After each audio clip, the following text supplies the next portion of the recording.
Bismillah, alhamdulillah, wa salatu wa salam ala rasulillah. Welcome to another episode of Haqiqatjou, where we discuss religion and politics, the two least controversial subjects. As always, I'm your host, Daniel Haqiqatjou, and today we have a very exciting episode for you today, inshallah, that I think you will enjoy. It's going to be information-packed, inshallah. So make sure to stick around for the whole episode and wait till the end where we talk about some very interesting attacks on me, racial attacks against me that I think you'll be interested to watch, inshallah. So as always, I will recommend that you subscribe to our newsletter, especially because of this episode. This episode, we're going to talk about the killing of martyr Yahya Sinwar, who is leading the Palestinian Resistance. And we are going to analyze his demise. We're going to look at the reaction from the Muslim world. And we're going to discuss the significance of this for us religiously as Muslims. And the controversy here is that I'm located in the United States. And in the United States, Hamas is a designated terror group. And as such, there are certain requirements when it comes to speaking about this group, any kind of activity associated with this group can be prosecuted. And this is something that's extremely sensitive. I have no connection to this group, obviously. But to what extent can we speak about Yahya Sinwar? To what extent can we discuss his killing by the Israeli occupation force? And I just want to make it clear for YouTube and clear to anyone else who's watching this that we're legally covered. Why? Because we're not promoting Hamas. We're not promoting any designated terrorist group on this stream. However, we can talk about Yahya Sinwar and we can describe him as a martyr legally because this is a religious designation. This is a religious designation and a religious claim. And neither the US government nor the Israeli government can tell Muslims around the world how to understand their own religion and their own religious terminology, like who is a shaheed, who is a martyr, or inshallah is a martyr, who is not. This is the religious dimension of what's going on in Palestine. So we are free to discuss this. We are free to analyze this without promoting any particular group. Now, we do support the Palestinian Resistance in general, in its generality, and that's perfectly legal. We can support a indigenous population that's being massacred, that's being genocided, that's literally being ethnically cleansed, and that's not just the opinion of Muslims or the opinion of Palestinians. This is the acknowledged legal reality as designated by the International Criminal Court, which ruled earlier this year that it is plausible that Israel is conducting a genocide against the Palestinians.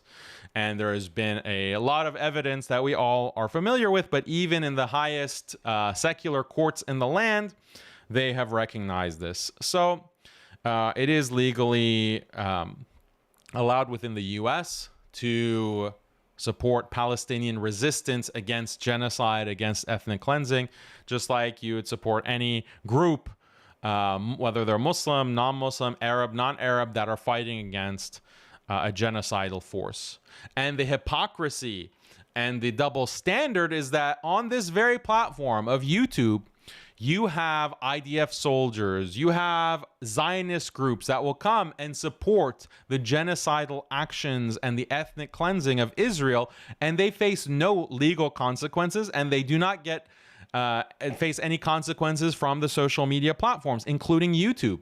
This is YouTube's double standard, and it's biased because you have people who are literally supporting war crimes, but their channels are not designated as supporting illegal activity or supporting dangerous and illegal groups. If you support the IDF, and you support what the Israeli government is doing, you are literally supporting war crimes. That's the definition of illegality, according to the highest secular courts. But YouTube does not enforce any kind of policy restrictions on those accounts, on those pro-Israel, pro-Zionist accounts. Meanwhile, anyone who is pro-Palestine or anti-genocide of the Palestinians, we have to walk on eggshells. We have to give all these disclaimers because at any moment, YouTube will drop the hammer and will delete your channel. This is a clear double standard. You can call it an anti-Muslim double standard, anti-Palestinian double standard. And it's ironic because YouTube claims to be so woke and so much in solidarity with the marginalized and the oppressed and the disenfranchised. They play all of those cards, but now we see how cynical it really is, because when it comes to an actual genocide taking place, they side with the genociders. They enforce their policies in support of the occupiers, in support of the ethnic cleansers. This is why we should understand YouTube and these other social media companies as very cynical in their support of any kind of woke cause. It's just corporate compliance. It's for corporate profits. It's for meeting certain DEI standards just for their bottom line, not because of any kind of ideological belief or purity of cause or trueness to a liberal or woke cause. So this double standard, hopefully the left has recognized this from YouTube. Hopefully activists have recognized this from all of the corporate woke left. And they recognize that so much of the so-called woke in the West is supporting Israel. They are Zionists. So what does that tell you? Anyway, that's why it's important to subscribe to the newsletter, because that's the best way that we can get in touch with you if the hammer drops for this episode or any other episode and they make bogus claims like we are supporting dangerous illegal groups. This is a pure lie. So just want to give that disclaimer clear before we get into the episode. But like I said, inshallah, Yahya Sinwar was martyred. And this is something that has sent shockwaves throughout the world because Israel made the mistake of broadcasting the footage of the last moments of Yahya Sinwar. And they were spreading all kinds of lies about who he was. They were saying that he was hiding. He was in Qatar. He's living $1 billion lifestyle in Qatar or outside of Gaza. That he's, in a bunker hiding. And there was even one rumor that these Zionists were putting out, including the official Israeli page on Twitter, that Sinwar is dressing in women's clothing so he can blend in and disguise himself as a woman. And anyone who had any doubts that Israel is just spreading pure lies and pure Hasbara propaganda saw that none of this was true. He was actually engaged in an operation. It's not that the IDF found him. He found the IDF. He wasn't being hunted. He was the hunter. And he was the one who was engaged in an operation against this Israeli force that was in Gaza, obviously murdering women and children. And where he was located in this operation above ground was shelled. Once the IDF determined their location, they shelled. And most of his bodyguards or the rest of the company were killed, and he survived the shelling. So the Israelis had shelled with tank shells, blown up the location that he was in this building. And then they were sending drones and sending snipers because they were so scared. Whenever they would approach, Sinwar was throwing grenades. And apparently he took out some of these Zionist soldiers with grenades. So he was going out with a fight, let's say. And they had to send in a drone. They weren't man enough to go man-to-man combat with Sinwar, who at that point had lost his arm And the photos that Israel very stupidly published show that he had used a wire, like just some trash that he found in the debris, a wire to make a tourniquet to stop the bleeding. And he was covered in dust, on the brink of death, and he's still throwing grenades. They send in a drone, and then we see this iconic footage of Sinar throwing a stick, throwing a staff at the drone in a final act of defiance before a sniper, a cowardly sniper from probably 200 yards or 100 so meters, shot him. And that was his end. That was his end in this dunya. But as we know, the martyrs, they don't die. The martyrs, the shuhada in Islam, as Allah says in the Quran, they might seem like they're dead to you, but in fact, they're living, they're alive. So we don't say that he's among the dead. He's among the living, though we do not perceive it. That is our brother, the Shaheed Yahya Sinwar. May Allah have mercy on him and forgive his sins. And it's just shocking that Israel doesn't have the wherewithal and doesn't have the self-awareness to realize that publishing this footage makes Sinwar into a hero for the world, makes him into a martyr even for non-Muslims. And there were some Japanese accounts that were saying in Japan, literally in Japan, saying that, well, this Yahya Sinwar has the spirit of a samurai.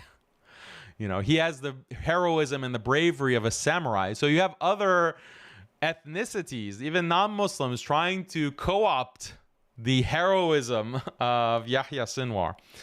So this is the miracle. This is what's so miraculous, because Israel could have very easily buried that footage. They could have made all kinds of lies like, Sinwar was trying to hide. He was running and trying to escape into another country out of Gaza, and we tracked him and we just drone striked him, or we blew him up, and that was the end of a coward. They could have done that, but they thought that by publishing the footage, that this is some kind of humiliation for the Palestinians. Well, that's the exact opposite. The exact opposite. They transformed him into a legend.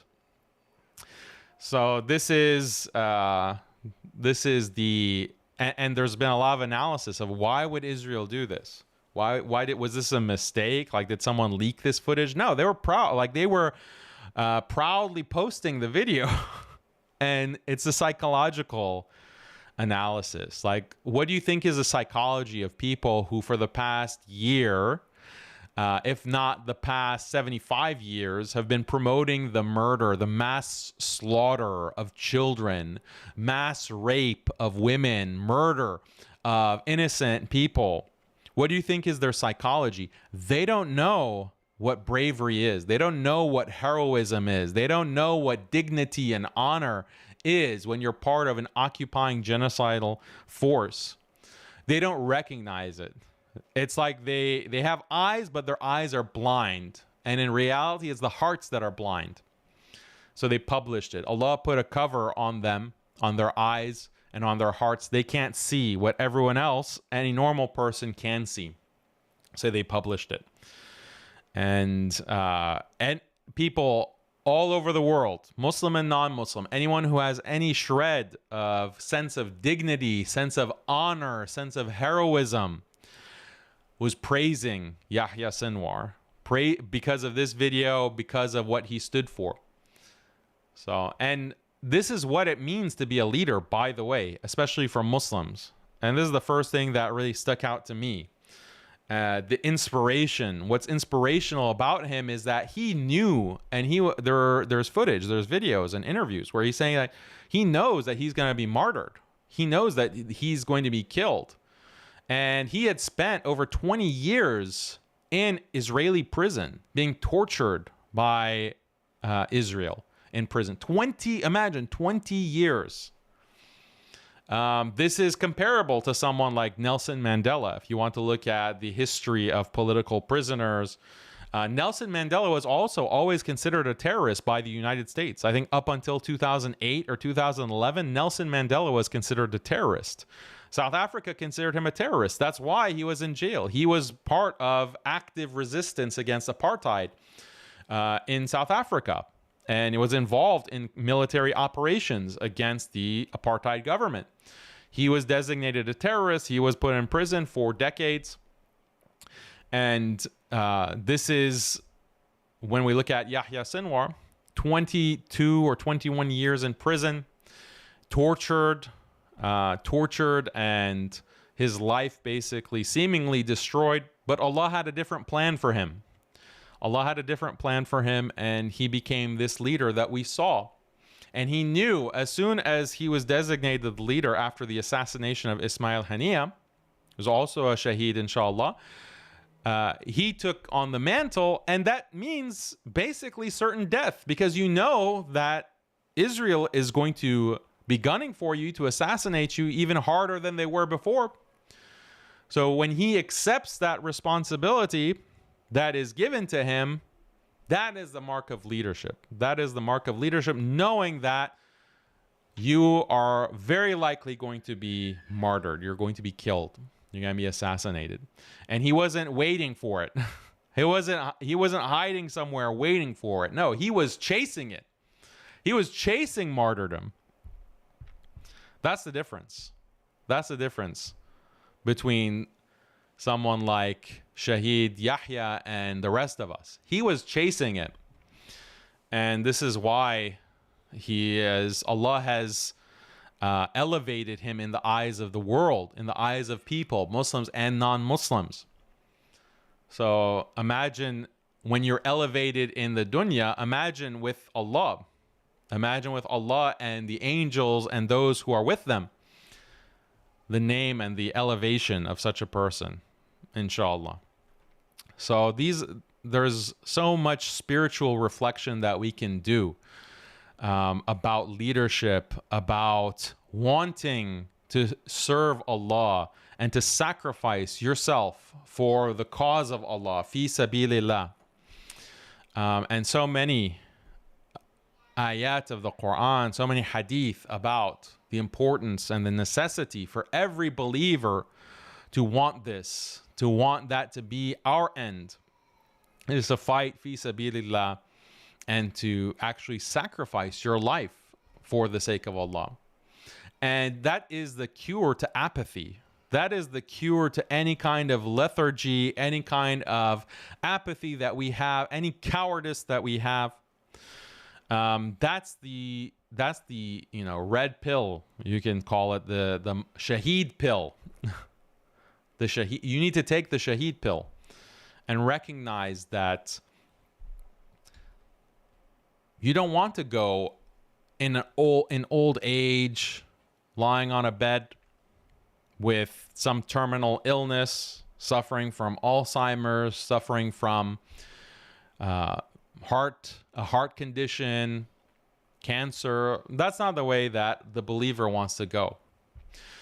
But this is not theoretical, like, okay, I want to be a shaheed. No, this is something that it should change your behavior. And how can it change your behavior? It changes your behavior because you don't have the same cowardice.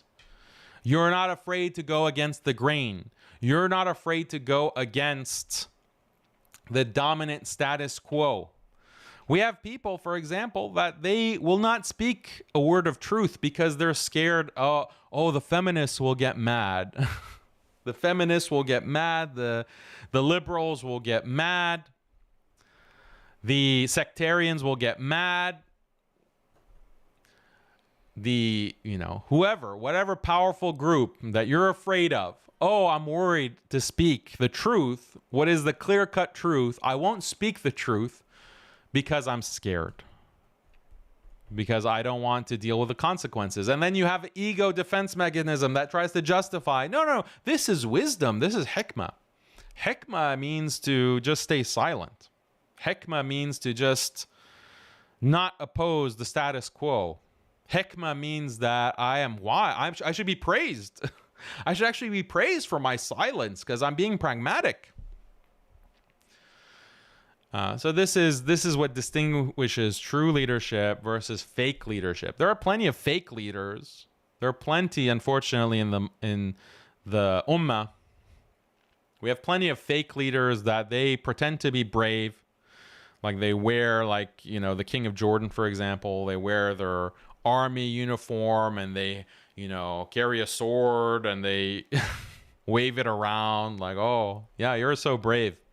You're so brave while you're assisting the Zionist entity commit a genocide against Palestinians. You're so brave. There are many people who want to claim bravery, but it's the behavior that really determines it. And what's very relevant for us is those who speak truth, and they speak what's unpopular. They speak the truth despite it being unpopular. That's really one of the markers of leadership that we have to recognize as Muslims. And yeah, so this is what we see. Now, what has been the reaction? What has been the reaction from Muslims and non-Muslims? Let me share with you some highlights. So, of course, you had a bunch of MADKHALIS bootlickers. So that's what I titled the episode. And we are going to talk about MADKHALIS today. Because they were already exposed and they were already reviled as traitors and the worst kind of scum. But they wanted to make sure that everyone knew, everyone got the picture. So they chose the martyrdom of Sinar to really come out in guns blazing, calling him, some of them did takfir of Yahya Sinwar. Some of them called him a deviant, Shia lover. He loves Shia, therefore he's a deviant. And we're happy, we're celebrating that he has been killed. So here's a tweet from Muslims Inc. on Twitter.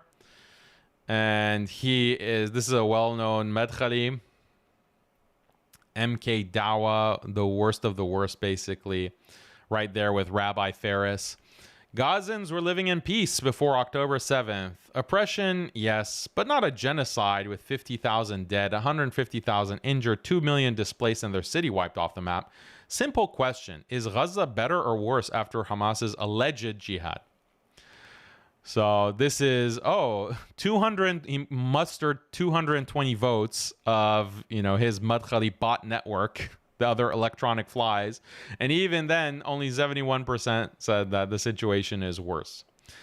So this is the way that MADKHALIS are arguing that, okay, people like Sinwar, people like the Palestinian Resistance, they're the enemies of Palestinians. The true friends of Palestine are people like the King of Jordan or the Crown Prince in Saudi or MBZ and the UAE. Those are the true friends of Palestinians, not these resistance groups that are fighting. So imagine. And then this ayah is shared. Those who sat at home saying about their brothers, had they listened to us, they would not have been killed. Say, O Prophet, try not to die if what you say is true. So such a rebuke from Allah that these are the people that sit back. They don't do anything. They don't support the cause. They, in fact, are attacking the cause. They're saying, oh, if you'd only listened to us and you've just stayed at home and done nothing. And this ayah is actually, the ayah before it is referring to the munafiqeen. It's referring to the munafiqeen. The munafiqun are the ones who have this type of behavior, the hypocrites. So Allah has perfectly called them out for their hypocrisy. So this is MK Dawa, affiliate of Rabbi Ferris and others. But then you see the non-Muslims. You see non-Muslims like Dan Bilzerian. And this was tweeted by Alasna al-Haq, our Arabic sister channel. And look at what Dan Bilzerian says. Dan Bilzerian is obviously the multi-millionaire who has come out strongly in support of the Palestinian cause and against Israel. And Dan says the Jewish media has been attacking masculinity because weak men are controllable. If the world had more men like Sinwar, the Israeli terrorist attacks, occupation, and genocide would have been stopped a long time ago. And he also says, anyone fighting the genocidal Israeli terrorists is a hero. Rest in peace, Sinwar. This is so many major influencers on social media have come out with statements like this. People are tired of pretending like the resistance aren't heroic. The Palestinian resistance is not heroic. They're tired of pretending these Zionist lies that, oh, they're just weak, they're just terrorists, they're this and that, they're escaping, blah, blah, blah, or they're running away. No, everyone can see what's happening in Gaza. They can see the apartment buildings being destroyed, full of women and children and families. Now the same thing is happening in Beirut. They're doing the same thing in Lebanon. They're trying to level Beirut. They're attacking the airport in Beirut. They're attacking all kinds of civilian infrastructure in Beirut, which are all war crimes. And where's the international response? If we had more men who would stand up like Shahid Sinwar, Shahid Yahya, then things would be different, says Dan Bilzerian. So then you had this kind of cope. And here's a IDF soldier, quite a disgusting person, pro-genocide, pro-rape of Palestinians. And it's alleged that he even declared on Twitter and was boasting about raping 14-year-old Palestinian girls. There are screenshots of his tweets, allegedly. And so this guy says, I have to say, the Palestinian ethos is fascinating in its ability to leverage humiliating losses into stories of heroism that will inspire more humiliating losses. So according to this Aiden, IDF soldier, Yahya Sinwar, this was a humiliating defeat. And anyone who thinks that it was amazing or heroic, they're also deluded. They're just engaging in this kind of fantasy of heroism. This is a humiliating loss. And so then I responded, okay, yeah, according to you, IDF soldier, the kinds of heroism that we've seen is, for example, killing women and then wearing their lingerie, right? All of these IDF soldiers that are prancing around in women's underwear and doing TikToks and dancing and posting it. Like, no shame. No shame to do to just advertise their crimes. Or, you know, literally bombing babies or sniping babies, like as the IDF has been doing, and people like Aiden defend that. So, oh, that baby was a terrorist. That baby, and that's literally like the logic within Judaism, as we've talked about and discussed in debates and episodes. Their understanding is that, well, that baby, that infant is going to grow up to be against us and to fight against us. So we better kill him now. We better snipe that baby. That's their logic, and that's what their rabbis teach in Israel and elsewhere. So why even pretend that that's not the case? That's literally what your religion teaches. Also, bombing hospitals. Has there been a hospital that these terrorists haven't leveled? Like, that's bravery. That's heroism. You know, being an IDF soldier, bombing hospitals, bombing refugee camps. And then we can't forget how several months ago, they were protesting for the right of Israeli soldiers to rape Palestinian prisoners. That literally had a mass protest within Israel for the right to rape prisoners. Like, something that is not only illegal according to international law and the Geneva Conventions, but also any human with basic sense recognizes that this is disgusting, this is vile, immoral filth. But, you know, that's what the IDF is all about. That's heroism. But a man taking a last stand as a hero and to the very end registers his protest and his fight by throwing his staff against that cowardly drone that they sent. No, that's a humiliating loss. You know, this is the psychology that we're dealing with. So then more MADKHALIS celebration. Our joy today is very great with the death of Sinwar. Congratulations to every Arab and Muslim in the east and west of the earth. Celebrating. This is a Saudi account. And can you imagine like how low the MADKHALIS are? And that's why I call the MADKHALIS Judeo-Muslims. You know, you have the Judeo-Christians, you have Judeo-Muslims as well. They work hand in hand with the Zionist state, and the religion that they preach is not Islam. They're preaching a Judeo-Islam, quote-unquote, version. Their whole ideology is a Judeo-Islam. Despite their protests, they'll say, no, we are against Zionism, but we're against it. But anyone who is actually doing anything to fight Zionism, we attack them ruthlessly and relentlessly. So this is, you know, exactly like the Christians who say that they're pro-life. Oh, we're pro-life and we care so much about human beings, no matter their race or their color or their religion. That is what Jesus taught. Jesus taught us to be merciful and charitable and to sacrifice and to give from ourselves. That's our belief. We're true Christians, but we support a Zionist regime that is engaged in the mass slaughter of innocent people, innocent civilians. We're the biggest supporters. We're giving them hundreds of millions of dollars annually of our hard-earned Christian money going straight to the Zionist killing machine. This is the same kind of protest from the Judeo-Muslims who say, oh, we're against Zion. We're for Palestinians. We're for them. We support them. But, you know, if you... We have to normalize with Israel. We have to normalize, of course. That's what's best for the Palestinian cause. If we just Saudi gives Israel more money, more economic opportunities. If the UAE just strengthens ties diplomatically, of course, like that's the best thing for the Palestinians. This is the lie that the MADKHALIS spread, and this is why they're celebrating. They're celebrating the death of the leader of the resistance.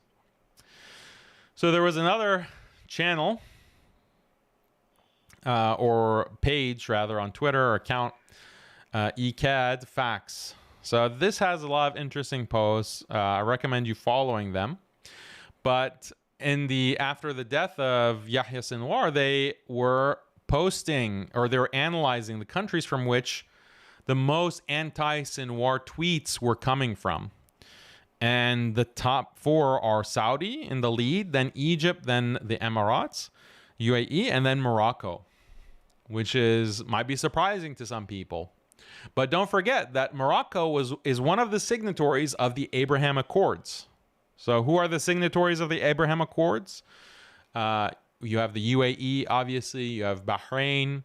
You have Morocco, and then you also have Sudan is another one. And I think it's some other countries as well. And that's why they want to add Saudi. Saudi is the last pillar that they want to normalize via the Abraham Accords. So these are the countries. Oh, and Egypt, obviously, Egypt and Jordan. But they normalized even before the Abraham Accords. Egypt and Jordan did. And they get paid billions in U.S. aid for that. But Morocco, yeah. Morocco is one of these countries. Unfortunately, you have bot farms. You have these MADKHALI bot farms where paid people come and they tweet whatever the MADKHALI agenda is. In this case, is celebrating the death of Yahya Sinwar. Trying to minimize his importance or minimize the impact of his leadership. These are the bot farms that are operating not only in Saudi, apparently in Egypt, in the UAE, and also in Morocco. So they did an analysis. They did a full analysis. You can check out the thread. I linked to it on Twitter. But there's a massive operation from these bot farms that they are trying to smear and discredit Hamas and Hamas supporters and calling them agents of the Shia. And that's really the tool that the MADKHALIS use. They know that so many in the Arab world, because of years of conflict and civil war, decades of conflict and civil war, this is a sore wound, is Sunni Shia conflict. And you have so many Arabs who have this hatred towards Iran, this kind of blind hatred. So they want to take advantage of that. They want to inflame that, just like the Zionists do. Exactly like the Zionists do, in accordance with the Yanon plan that we've talked about on the previous few streams that we've had. They want to inflame. They want to keep fueling the fire of hatred between Sunni and Shia. And that's the key, or that's the leverage that they use every time. We have to associate Sinar with Shia. He is a Shia lover. He is thus a traitor. He is a traitor. Hamas are traitors to the Ummah and to the Palestinians. Why? Because they take aid and they take support and they cooperate with Iran. Therefore, these are traitors, and we have to reject them. We have to celebrate when they're killed by the Zionists. It's much better to have Israel win, Israel to wipe out the Palestinians. That's much better than to work with Iran. If you work with Iran, that's basically like you've left Islam. You can't work with Shia because Shia are worse than Israel. They're worse than the Jews. So whoever is actually working with Iran is a bigger traitor, and we celebrate their death.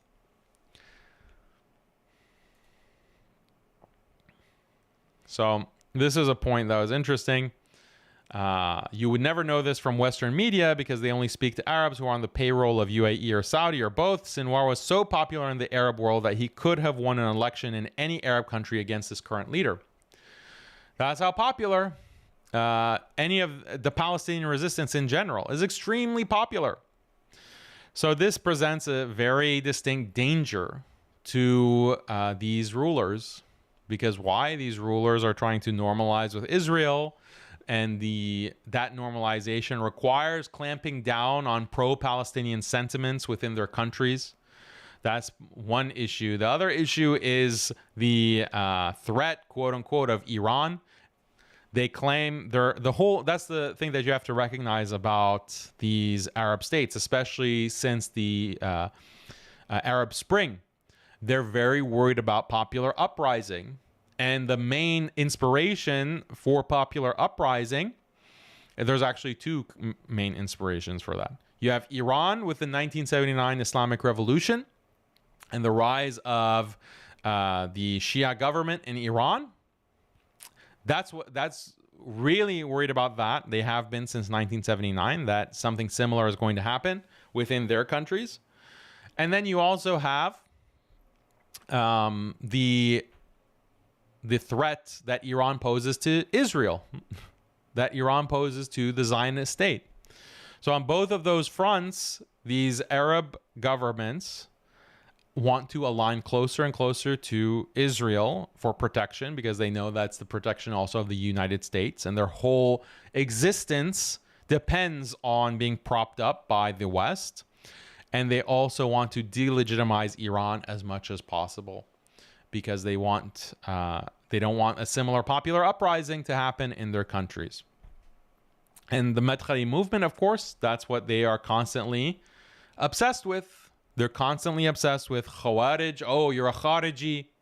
You are calling for khuruj, to rebel against the legitimate rulers. The legitimate rulers. You're calling for rebellion. And they're constantly talking about Shia. Those are the two topics. Shia are mushrikeen, they're mushriks. Shia are idol worshippers, and therefore they're worse than any other group, blah, blah, blah. I mean, that's interesting. Who's worse, the Shia or the Khawarij? And that's the irony of what they call me. They call me a Shi'i Khariji. A Shi'i Khariji. Do you know how ridiculous that is? Because the Khawarij today, as represented by groups like Daesh or ISIS, they're the avowed enemies of Iran. They're the avowed enemies of Shia, right? So how can someone be both ISIS and pro-Iran? It makes absolutely no sense. So this kind of lie and smear tactic that they use against me, they just lie so much that they can't even keep their lies straight.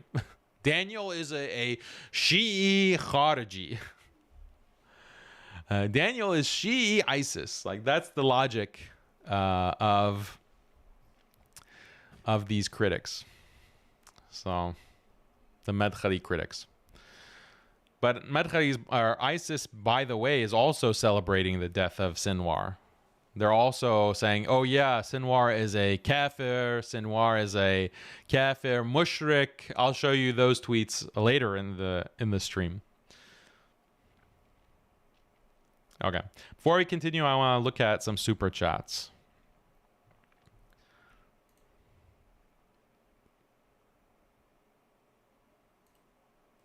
We'll look at the chat and see what you guys...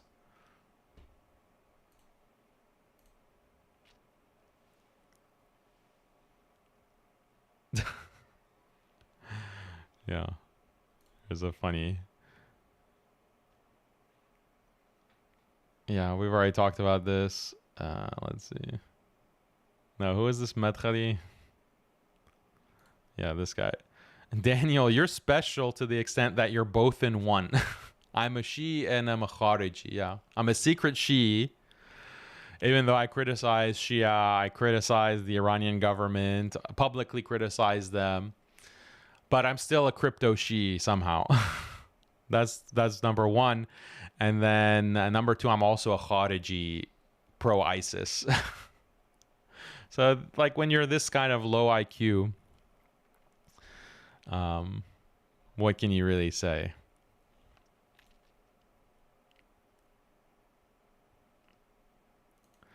So, brother Ali, really appreciate your super chat. You say, may Allah reward you for your honorable position, and may Allah grant you success against the racist, nationalist, and sectarian rabble who are ganging up on you. Yeah, they're all finding an opportunity. Even some of the compassionate Imam fanboys, they're all like piling on. But this is not like my first rodeo. Like this kind of gang up, they do it often. They do it often, but it always fails. It always fails. And part of the reason is that they gang up, but they're not united. They all hate each other, and they can only support each other for a very short burst, and then they cannibalize each other. MedKhalis are celebrating with Israel. They're the true allies of Israel. Yeah, I mean, any doubts?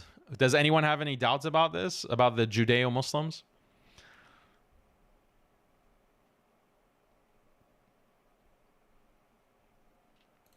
Chocolate Walla, appreciate your super chat. I would never want to compare it to Sahaba, who are far above anyone today. However, inshallah, his arms will be replaced with wings, much like Ja'far ibn Abi Talib after the Battle of Mu'tah. Yeah, inshallah, may Allah elevate him and honor him and forgive all his sins. Thank you for your super chat, Baran. What is your prediction for the region? Do you think things will escalate in case of Trump's victory? What would be its outcome for the conflict? Yeah, I think that things are escalating. Israel is planning a full-fledged attack on Iran, and Israel's plans were leaked. The claim has been that the Biden administration, someone within the Biden administration, arguably on orders from the Biden administration, leaked intelligence detailing the plans of Israel for its attack on Iran. And the attack was supposed to take place last week. But Israel had to delay the attack because the whole operation was leaked.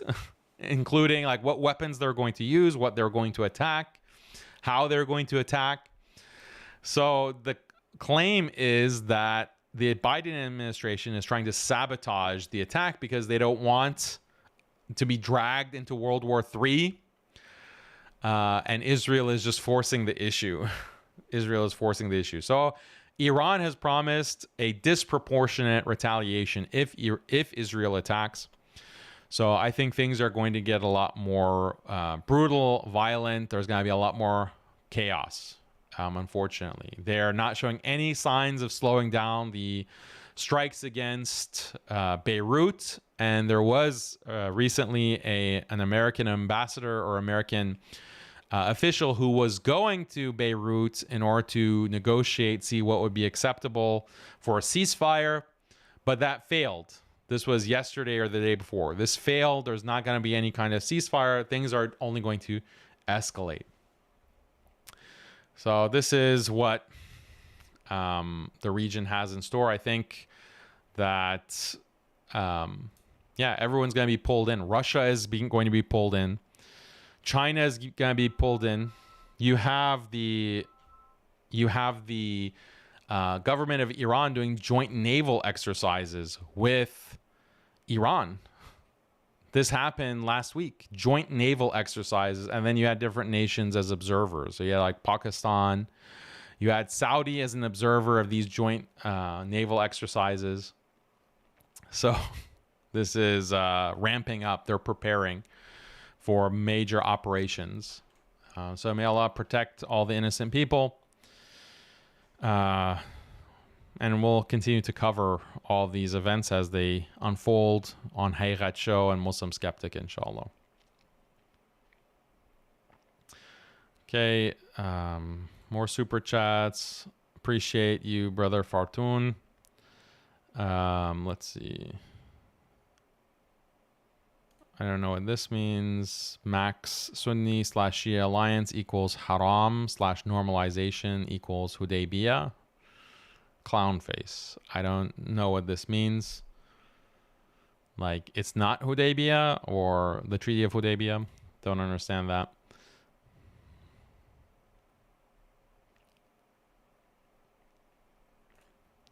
So, but aren't they kind of right that the blood of thousands of Palestinians is sacred, so October 7th was a mistake? How is the statement nifaq? Yeah, so you saw the verse that we put from Surah Al-Imran. Why is it nifaq? Because the deaths are inevitable. You think Israel was not planning to ethnically cleanse all these Palestinians? They've been doing it. Have you been asleep, or did you just wake up on October 7th? Or you're like these Zionists who claim that, oh, everything was just so peaceful and happy until October 7th, when those mean old Palestinian terrorists decided to kill 40 babies, to behead 40 babies and kill all the innocent IDF soldiers who were partying outside their concentration camp. Like, are you one of these kind of Zionists that you don't understand that the Israeli terror state has been committing mass atrocities constantly against the Palestinians? In 23 alone, prior to October 7th, they had killed hundreds of Palestinians. They were regularly going into these refugee camps in the West Bank, like in Jenin, and slaughtering, killing, terrorizing. Settler violence has been accelerating. Why? Because they want to wipe the West Bank clean and take over. And they're already calling it Judea and Samaria. Their Hebrew terms for the West Bank, because they want to ethnically cleanse. That's their plan. And what did the Palestinians decide to do? Okay, we have to fight back. Clearly, peaceful protesting does not work. Clearly, the international community doesn't want to do anything to help us as we're being slaughtered. Clearly, these Arab states are in bed with the Zionists, and they're normalizing. They're further normalizing with Israel through the Abraham Accords, and Saudi is the last one, the last country. And once they normalize, then we have no future. The Israeli state will feel no hesitation to mass slaughter us. That is what they're planning. So we're not going to let them. We're going to proactively fight back before they start dropping the bombs. We need leverage. And how do we get leverage? Through these prisoners. We take the prisoners, and that's what the October 7th operation was about. That's what it was about. So as a consequence of that, the Zionist state starts mass bombing and starts obliterating and killing hundreds of thousands. And your instinct is like a MADKHALIS instinct, a Judeo-Muslim instinct to blame the Palestinians, for fighting for their survival. You need to really reflect because you're confused. You're confused, and if you're not like some kind of Zionist bot, I'll have husn al-dhan and say that you're not, but you're deeply confused. If the MADKHALIS propaganda, the Judeo-Muslim propaganda from these Zionists, the MADKHALIs, is actually convincing to you or compelling to you, that you're actually blaming the Palestinians for defending themselves. The only way that you can think that, oh, the Palestinians are doing just great until October 7th is if you buy the Zionist lie that Palestinians were living in peace. The Gazans, the people of Gaza, were living in peace and prosperity and happiness. Everything was good. Everything was just fine. No, the whole Zionist goal, especially since Netanyahu came back into office in 2022, and you have these far-right politicians within Israel coming into the government, like Smotrich, like Ben Gvir, who are hardcore wanting to ethnically cleanse and wipe Israel, greater Israel, clean of all Arabs, including Gaza, including the West Bank, including parts of Jordan, parts of Syria, Lebanon, the Sinai. They want to wipe it clean of Arabs. That's the ultimate greater Israel goal that we've talked about. You have these politicians coming into office and announcing openly that, yeah, we're going to take over Damascus, and yeah, we're going to be in charge of Mecca and Medina, of course. You know, that's part of greater Israel. They talk about it openly. That's why they're so supported. That's why they're so popular in Israel. Someone like Ben Gvir. They're popular because they're hardcore, belligerent, pro-war. Those are their plans. And they're ramping up attacks in the West Bank. They're ramping up attacks in Gaza. And the Palestinians fight back. The Palestinians have to do something before it's too late. And then you're blaming them. You're attacking them and you're criticizing them. That is nifaq, actually, yeah.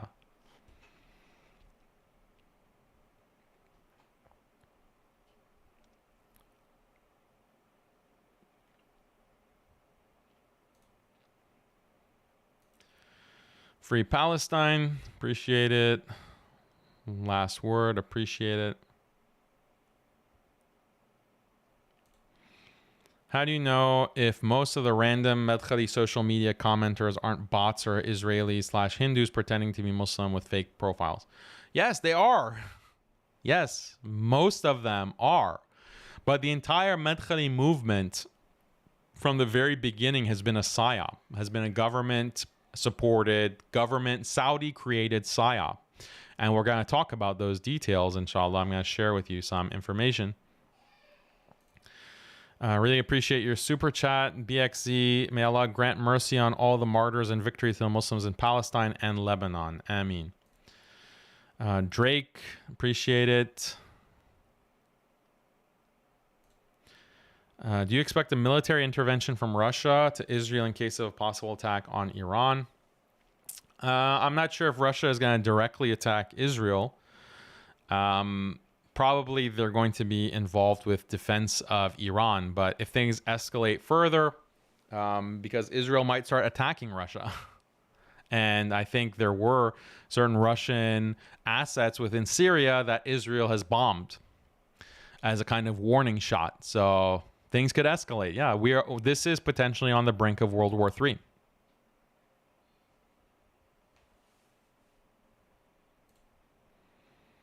Al-Qaeda told Hamas to release the hostages as too many Gazans have died. How do you see that? I don't know what to make of that.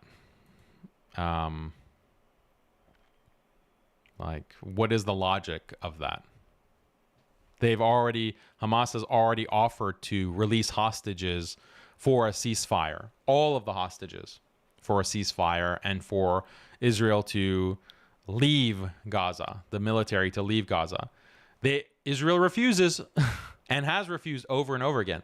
So is Al-Qaeda like just a bunch of mentally disabled people running that organization? Are they that stupid? Like are they not following the news? They don't know what's actually taking place. They don't understand that the whole point of what Israel wants to do is to ethnically cleanse, wipe out all of the Arabs, all of the Palestinians, take over all of the land permanently, settle it permanently, and then expand into greater Israel, take over Lebanon, take over. You don't understand that? So maybe like they're agents. Like maybe this is, I don't know how to explain that level of stupidity and ignorance. It seems like it's a deliberate type of ignorance.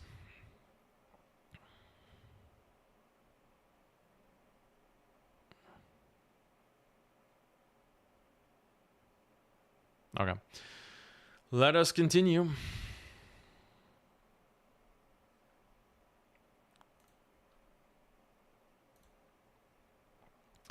Okay, more Madkhali dogs. So Salafi Imam Hussein Awlaqi commenting on Sinwar's death. Ahl Sunnah, the Salafis, i.e. the Salafis, rejoice at the death of the people of innovation, especially their leaders. We rejoice and prostrate in gratitude to Allah. Their death brings relief to the lands, the people, and the animals. We ask Allah to hasten their destruction altogether. So this is one of these dogs. And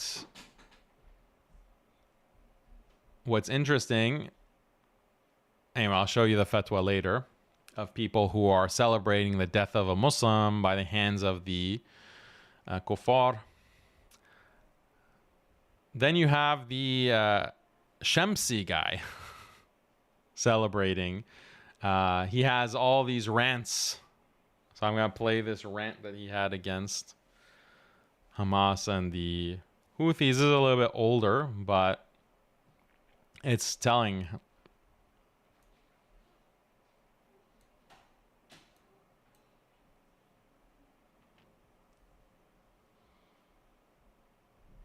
Can you guys hear this? Can you guys hear or no sound?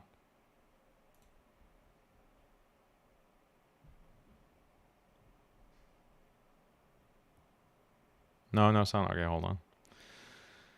I know what's wrong.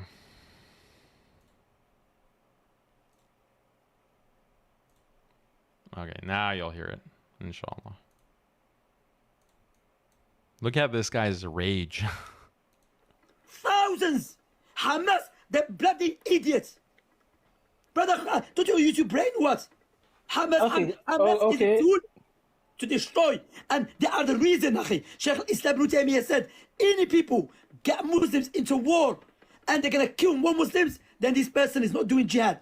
Tell me about Hamas, akhi. Hamas, okay, brother. What a lie. What a lie against Shaykh al-Islam Ibn Taymiyyah. That Ibn Taymiyyah said that if you go to a war and more Muslims are gonna die, then that's not legitimate.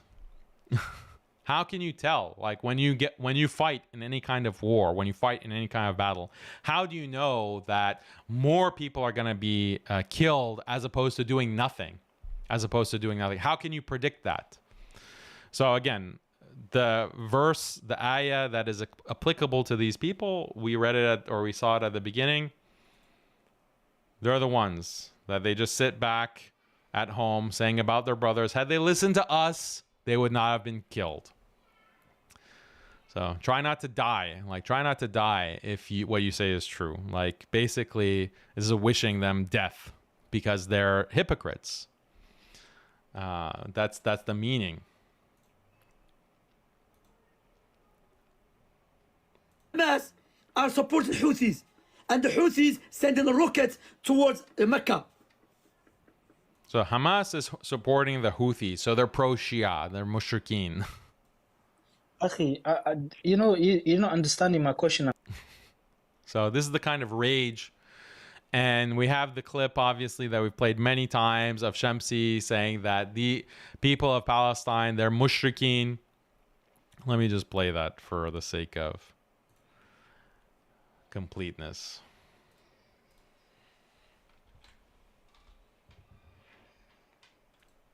The people of Palestine, they are grave worshippers. They ally with the Shia. I mean, this is so disgusting.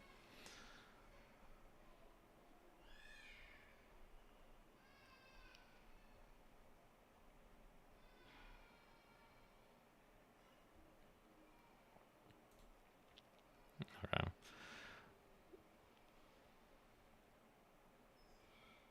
Having peace treaty with the Zionists, with the Zionists, with the kindness, with the kindness, with everyone, according to the Quran and Sunnah, you're allowed to do it out of necessity. Barakallah. You're allowed to have a peace treaty with the Zionists, the Zionists, anyone. You can have a peace treaty, okay, out of necessity. What's the necessity? What's the necessity of having a peace treaty with Israel while Israel is stealing Muslim lands, occupying Masjid al-Aqsa, killing countless Muslims for decades. Like, what is the necessity? If there's a necessity, like what Shamsi, are you saying that these Arab governments, they have no choice? They're basically puppets. They're controlled. Is that what you're saying? That they have no choice, so it's allowed to have a peace treaty and normalization with the Zionists and the Zionists?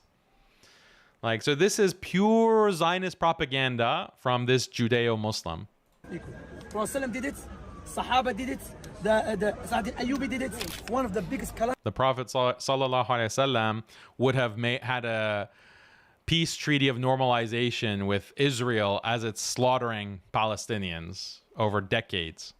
That we are facing in our time, young people speaking our politics. You have some mentally disturbed someone on social media, he speaks, yeah, no, the Saudi should be doing this, Algeria should be doing that. Allah is a calamity, Gaza, they are protecting the reality. Did you know that in Gaza they have a big picture of Soleimani?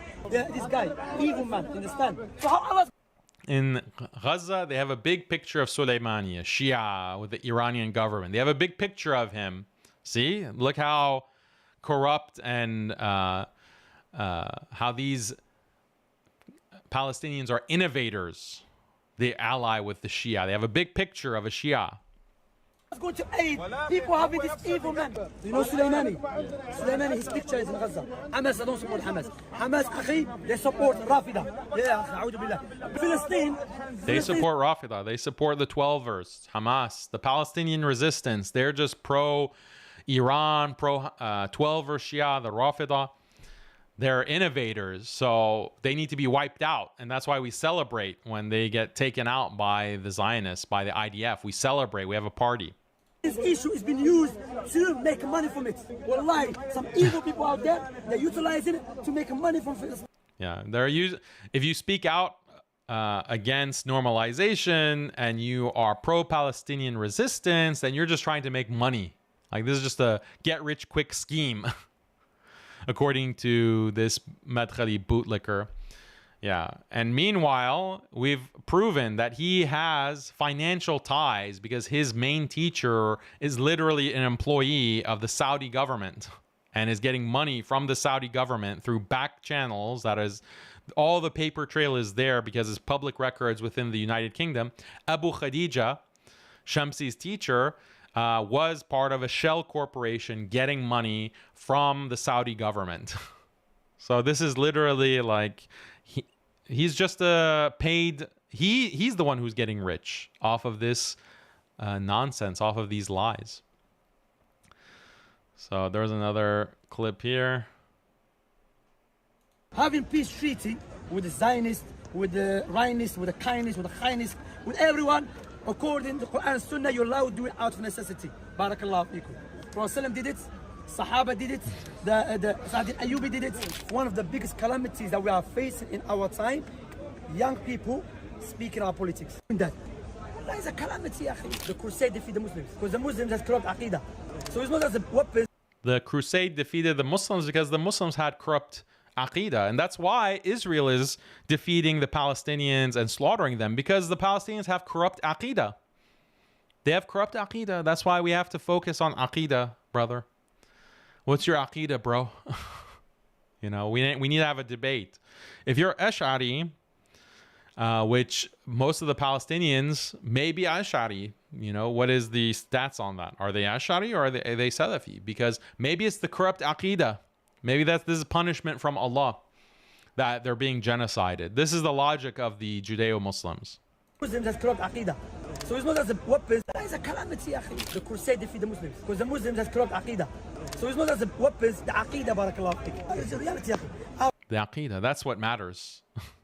And aqidah, what do they mean by aqidah? Remember, we talked about this. Aqidah, of course, is important. It's the most important thing. But they don't mean that by aqidah. By aqidah, they mean secondary issues, secondary debates within kalam or within like specific areas within Islamic theology that is only reserved for the top students of knowledge to discuss and debate and learn. The mass majority of Muslims who believe in Allah and they believe in the 6 pillars of Iman, That's their aqidah. And that's what the Palestinians are. The Palestinians have the correct aqidah, but you have a Judeo-Muslim that's saying, no, no, no, they don't have correct aqidah because they don't know exactly these points regarding the hand of Allah. Like, what is the hand of Allah? Like, what does istawa al-arsh? They don't have the detailed knowledge of this. They don't have the detailed explanation, philosophical explanation that we do in our books. Therefore, they don't have the correct aqidah. Therefore, you know, they should be wiped out. They're being punished for not knowing the correct understanding, the correct interpretation of istawa al-arsh. SubhanAllah, like see how sick these people are. Our brothers went to Palestine recently. Reality, everywhere. People, Ibrahim Khalid Qabr, people like taken, Ya Hussein, in Gaza, they are protected. The reality. Did you know that in Gaza they have a big picture of Sulaiman? Do you hear what he says? So they're grave worshippers in Gaza. Do you catch that? It's hard to understand his speech, but do you hear what he says? Gaza, may Allah protect it. The reality. Did you See, oh, Gaza, may Allah protect it, but they're grave worshippers. They're grave worshippers. They deserve to get wiped out, just like the Crusaders wiped out Muslims. SubhanAllah. Look at the double speak. Look at this snake. Look at this fork-tongued snake speaking out of both sides of his mouth. Gaza, may Allah protect it, but they're grave worshippers. You know that in Gaza they have a big picture of Soleimani. Yeah, this guy, evil man, understand? Ya Hussein. They're saying Ya Hussein in Ibrahim Gaza. Khalid Qabr, people like taken. Ya Hussein. They went to Palestine recently.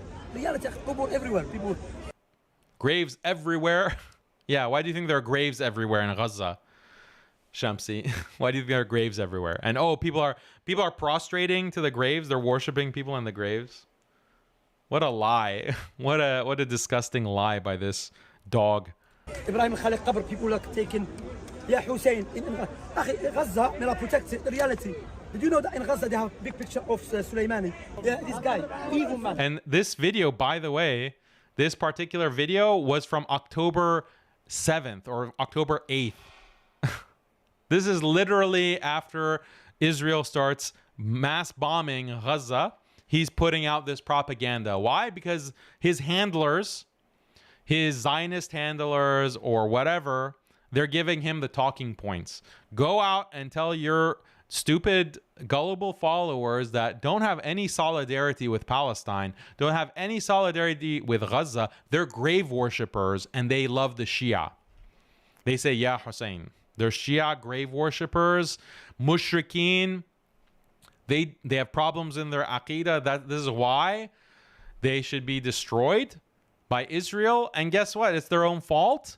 And by the way, if you are against what Israel is doing, you're not following the Prophet sallallahu alaihi wasallam, because according to the Prophet, you can have peace treaties with the Zionists, the Zionists, with anyone. With Israel, no problem. The Sunnah is having a peace agreement normalization of Abraham Accords with the Zionist state. He's saying this after October 7th. He has no shame. This is the kind of disgusting person that we're talking about here. Understand? So how Allah is going to aid people having this evil man? And by the way, how is Allah going to aid the Palestinians when the Palestinians have this kind of connection to Qasem Soleimani, with the Iranians, with the Shia? How is Allah going to aid them? They deserve to be destroyed. This is why we celebrate when they're killed, and Allah is just purifying the world of these innovators, these grave worshippers, these Shia lovers. Hamas are proper Rafidi supporters. They support Rafida. Do you know Soleimani? Soleimani, his picture is in Gaza. Hamas, I don't support Hamas. Hamas, akhi, they support Rafida. Yeah, a'udhu billah. Billah alayk, how Allah is going to give you victory when you support people and curse the one Prophet Muhammad sallallahu alaihi wasallam? How is Allah going to give victory to people who are cursing the wife of the Prophet sallallahu alaihi wasallam? Let's forget about the fact that the leaders of Iran, the leaders of Hezbollah have put out fatwa prohibiting, it's haram to dishonor, let alone insult, the wives of the Prophet sallallahu alaihi wasallam, including by name Aisha radiallahu anha. That's their fatwa. That is what they are preaching in Iran. That's what they're preaching. The highest authorities, Khamenei himself has this fatwa. But does that matter to MADKHALIS bootlickers? No. Palestine's issue is being used to make money from it. Wallahi, some evil people out there, they're utilizing it to make money from. Yeah, pure projection. Pure projection. Evil people are using it, using the situation to make money. Yeah. Every accusation is a confession, right? When it comes to Zionists and when it comes to these Judeo-Muslims. So, and then this was another, this is like from yesterday or the day before. This is a recent clip. Listen to what he says here. Yeah, so the solution goes back to Sunnah. When you guys hear? He's saying the solution goes back to Ahl Sunnah. Let me just check the sound real quick.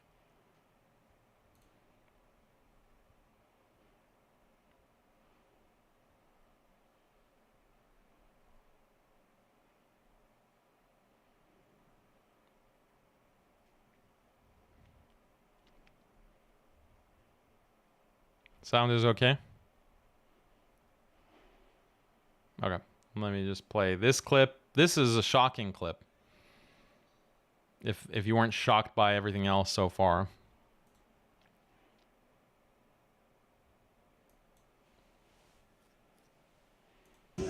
That's why, you know, Allah narrated the stories of the prophets in the Quran for no reason. Do you know that there were 3 prophets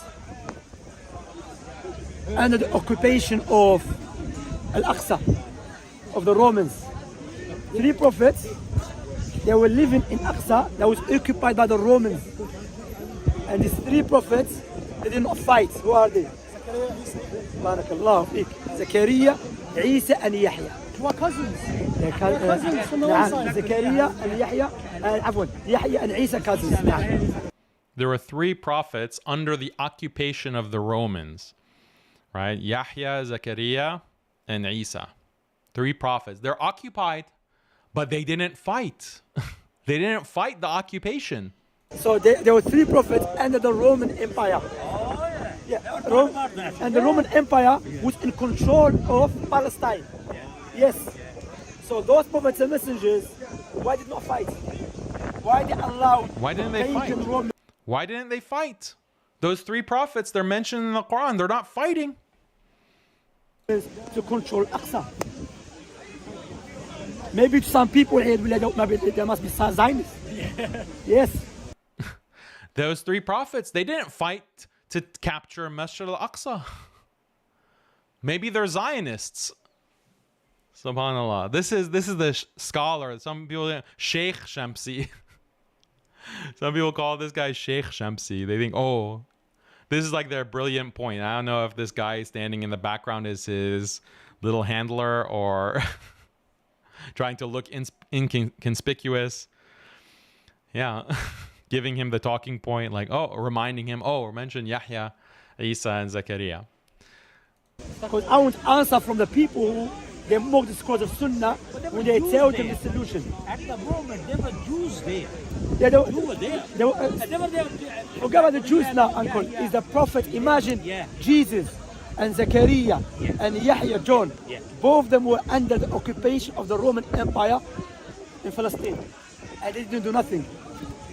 They give that. Look how he's smiling, like it's a brilliant point, like genius revelation that he's discovered. Like they didn't fight. Wow, they're under occupation, but they didn't. So what we're advocating is based on the Quran.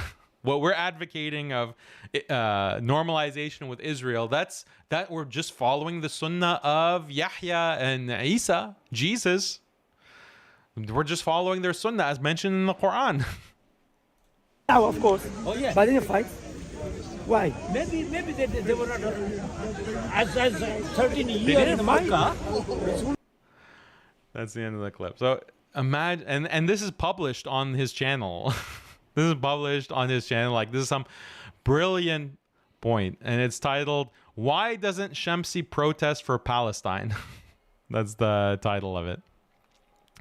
So imagine like how stupid you have to be to make this kind of argument. First of all, do you not understand that there's different laws given to different prophets? Not all of the Anbiya were tasked with fighting. Not all of the Anbiya had the role to fight in these kinds of battles. The Prophet ﷺ and the Muslims were given that in the final revelation in the Quran. That doesn't mean that all of the Anbiya had the obligation to fight, or that was part of their message, is to go and fight. Musa alayhi salam fought. Allah gave him the orders to fight. But not every messenger or every prophet were given those orders. Ibrahim alayhi salam, for example, he didn't have an army. He didn't have a people to go and fight the forces of Kufr. So maybe Shamsi didn't study this in his Aqidah lessons. Maybe Shamsi is ignorant about this fact about revelation, that not every law, not every Sharia that comes has exactly the same provisions as the Sharia has with the final revelation. He needs to go and study Aqidah. He needs to go and study, because his Aqidah is really messed up, unfortunately. He doesn't know the basics. Even my 5-year-old knows this fact about the different revelations that have come and the different laws that have come. Even my 5-year-old knows it, but Shamsi, the big Madkhali brain, doesn't understand basic points of Aqidah. And think about how stupid this is. Were the Romans like massacring Muslims? Were the Romans and Masjid al-Aqsa at that time, it had not come under Muslim authority. Yeah, the land is sacred land, but there was no masjid built there. There was no masjid that was built there at that time. It was controlled by Christians or by Jews. Actually, the Romans at that time considered it to be a dump. Like, the Romans considered it to be a dump. They didn't care about the Temple Mount. So it's not an occupation like we see today. It's not an occupation of and a genocide and ethnic cleansing that we see today. The Romans weren't trying to clear the land of all of the Jews or the Christians. Like, that wasn't the Roman plan. The Romans mainly were concerned, actually, historically, that these different peoples within their empire paid their taxes and didn't rebel. Like, that was the main thing. It wasn't an ethnic cleansing operation like Israel is doing today. So not only ignorance of history, ignorance of Aqidah, just a completely moronic argument, but these are like the big brains of the MADKHALIS. These are the MedKhali scholars, the Judeo-Muslim scholars. Let us continue. Look at these MedKhalis celebrating another Saudi account. Thank you for finishing us, Nasser Shaitans and Sinjar. So he's having a nice party. Shalom Aleichem, Hevenu Shalom Aleichem, Hevenu Shalom Aleichem, Hevenu Shalom, Shalom, Shalom Aleichem, Hevenu Shalom Aleichem. Yeah, just a party, celebration. So I made this point many times that you have Salafis, and unfortunately the Salafi movement has been hijacked from every angle. Every dimension has been hijacked, whether it's from the ISIS side or it's from the MedKhali side. And Salafis, true Salafis, need to condemn the MedKhalis very explicitly. Like, you have to come out and publicly say, like, these specific MedKhali people, these scholars, they are traitors. They are not representatives of the Salafi movement. They're actually deviants. They're Ahlul Bid'ah. They're a government psyop. Like, these are things that need to be explicitly said more and more, especially within the West. Some of it has already been happening in the Middle East, but we need more, because this group is threatening to discredit all of Salafism. All of Salafism or if you want to call it like athari aqidah or whatever term you want to use for it, it's being discredited by these MADKHALIS because these MADKHALIS are saying we're MADKHALI, we're true Ahlus Sunnah wal Jama'ah, we have the true aqidah, and here we are having a party singing a song with a Zionist Jew dancing and celebrating because the leader of the Palestinian Resistance was martyred, was killed. You know how damaging that is in the eyes of the Ummah? Like, your movement is completely being discredited. And I think that the Salafi movement has many positive things, in terms of a revival of the importance of Quran and Sunnah, really attacking a lot of the innovative practices that have cropped up historically, because of, that's the thing that happens over time, is that people who are Muslim, who are following the Prophet sallallahu alaihi wasallam, they can be moved because of culture closer to innovative practices or even shirk practices, and that needs to be eliminated, or that needs to be counteracted. And the Salafi movement has done a lot of that throughout over the past 150 years. So don't throw out the baby with the bathwater. You have to recognize the important contributions of the Salafi movement towards the Muslim Ummah. But, that good is being completely tarnished and is being completely wiped away because of the state powers that have co-opted Salafism and are manipulating it in order for their political goals, which is promotion of Zionism, promotion of Israeli normalization.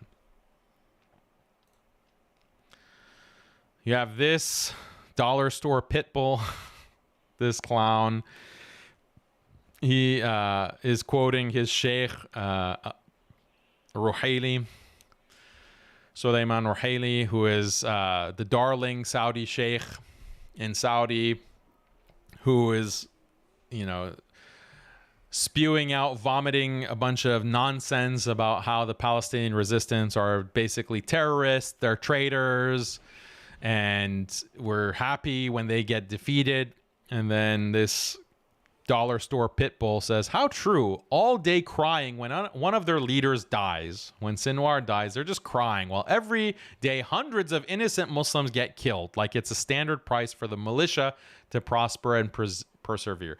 So the same kind of propaganda line that's coming from Israel, by the way, that it is the fault of the Palestinian Resistance that so many Palestinians are being killed. The IDF is killing Palestinians by the hundreds of thousands, and that's because of the resistance. That's because of the Palestinian Resistance. That's why we're happy when they get killed. So pure nifaq, like pure unadulterated nifaq. Ikhwanis and their sub-branches are an ongoing calamity upon the Muslims. They're Shia lovers. So notice, they always have to put that in there because they want to inflame as much sectarianism as possible with every group, with every other Muslim group. So yeah, this is his response to even non-Muslims are recognizing the heroism of the Palestinian Resistance and Sinwar, but these MADKHALI dogs, these traitors to the Ummah, they're saying, oh, why are you crying? Why are you crying? These people are a calamity. Palestinian Resistance is a calamity. The sooner Israel wipes them out, the better. They're just Shia lovers. The sooner they get wiped out, the better. We're going to celebrate.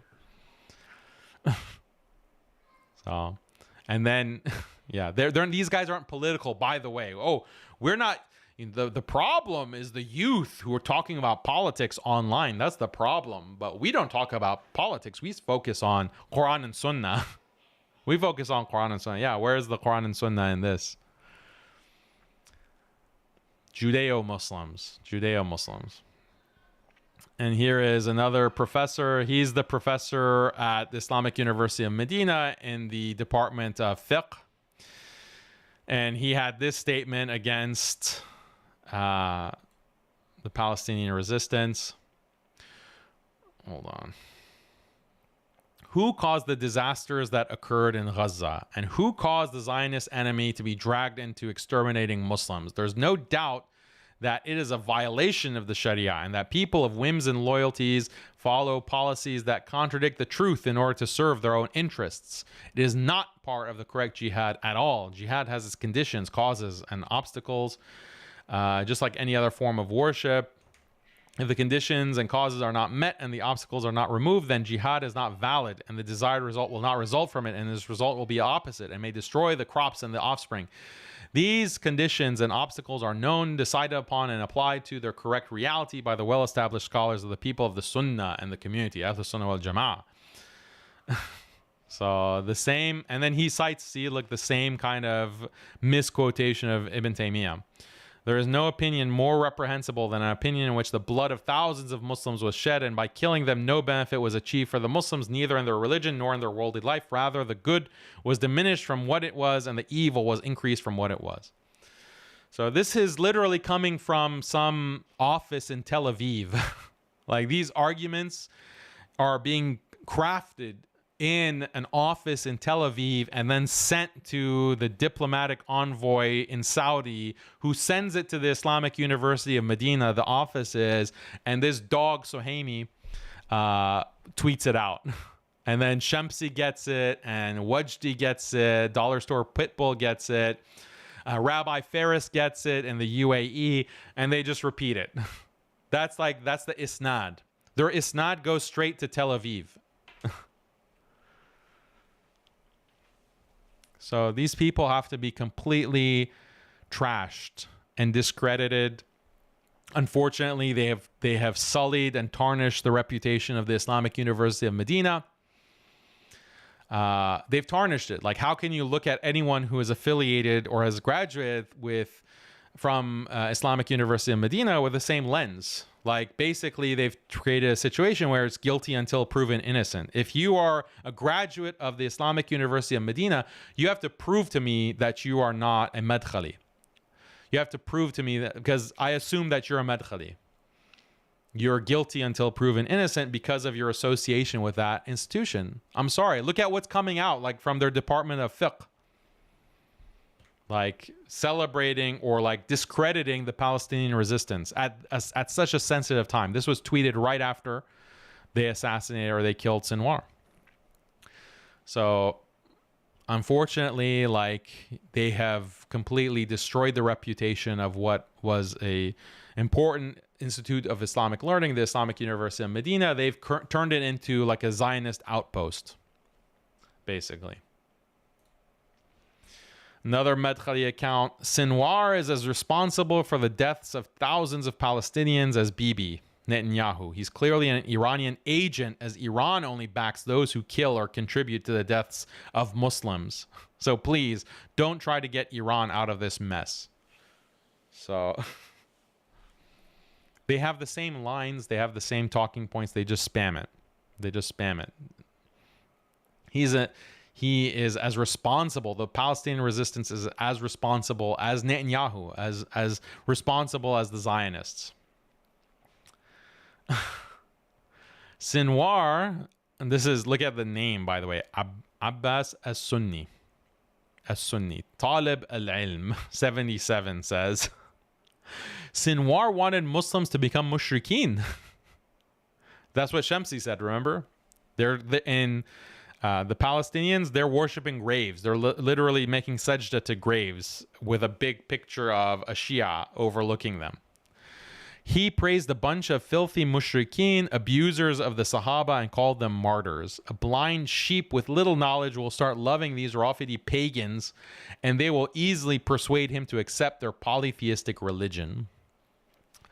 Sinwar was pro-paganism, apparently. This martyr was pro-paganism, and that explains why he allies with pagan Iran. So I said Shalom, Unit 8200, right? He's in Talib al-Ilm is in Tel Aviv. Give my respects to Sheikh Aviche Adre, Rabbi Ferris, Imam X Crackhead, Dollar Store Pitbull, Sheikh Suleiman al-Ruhaili, and Sheikh Salim Ta'wil, and also Suhaimi. Give him my salams as well. Give my respects, actually, not my salams, to these traitors. So this is important. Uthman al-Khamis, Sheikh Uthman says, a Muslim who celebrates when Jews kill Muslims is actually a kafir. He is obviously an important imam. Whoever rejoices or takes pleasure. Here, let me play it so you can hear his words. غزة وأنا يقول أو والعياذ بالله أنه بلغني أن البعض قد يقول يعني زين يسوون فيهم اليهود خيرا صنعوا. هذا أعوذ بالله هذا خطر على بقاء الإيمان في ديني في قلبه. هذه ردة. الإنسان يفرح بانتصار الكفار على المسلمين. هذه ردة. This is ridda. This is apostasy. If you are happy or celebrate the victory or the conquest of the non-Muslims over Muslims. ردة عن دين الله تبارك وتعالى. بد الولاء والبراء والمؤمنون والمؤمنات بعضهم أولياء بعض. إنما وليكم الله ورسوله والذين آمنوا. يجب أن يتولى المؤمنون بعضهم بعضا. لا يجوز أن نفرح لقتل اليهود للمسلمين. أعوذ بالله. هذا لا يفعله ولا يقوله ولا يفرح به إلا من ختم على قلبه بالكفر والعياذ بالله. هذه ردة. It's ridda. You know, you're happy, you're celebrating Yahud killing Muslims. This is ridda. You have left Islam. Kufr has come into your heart. يفرح الإنسان بقتل المسلمين ومن يقتلهم الكفار والعياذ بالله. هذا لا يجوز. لا يجوز. It's not permissible. In fact, it's kufr.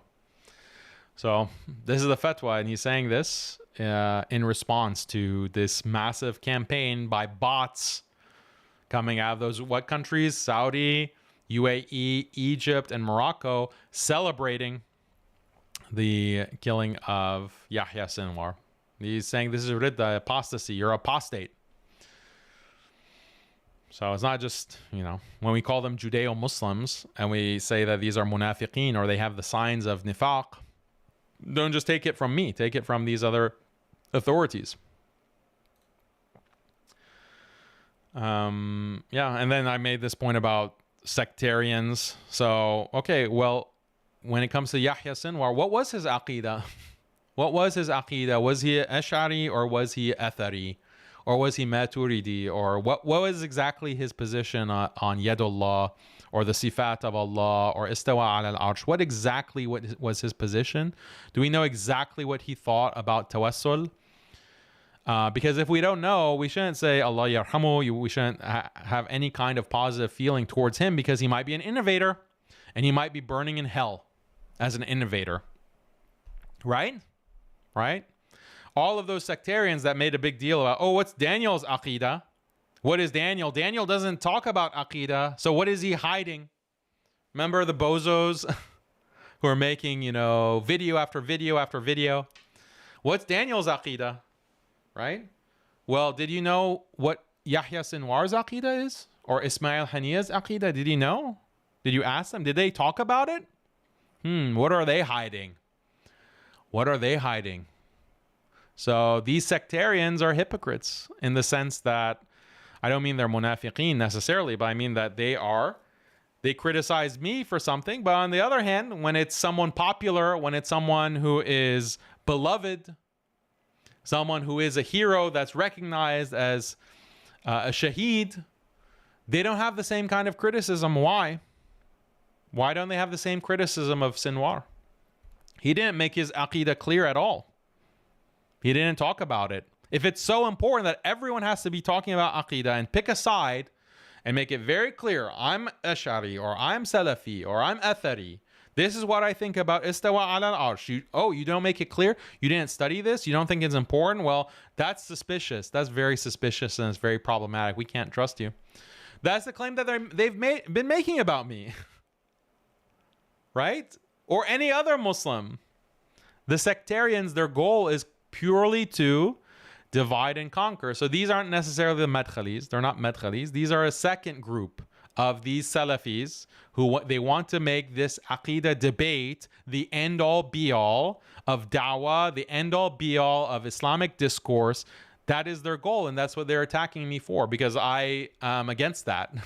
I'm against making it the end-all be-all. As I've said, it's good for an academic discussion among scholars, but in the common public discourse, and especially when it's being used to inflame sectarianism, inflame conflict, then it's bad. It should be avoided. At this time, it should be avoided. And then they attack me and they say Daniel is ignorant. Okay, well, you clowns have a similar critique against Sinar because he didn't actually talk about Aqidah ever. At least not the Aqidah that you consider to be Aqidah.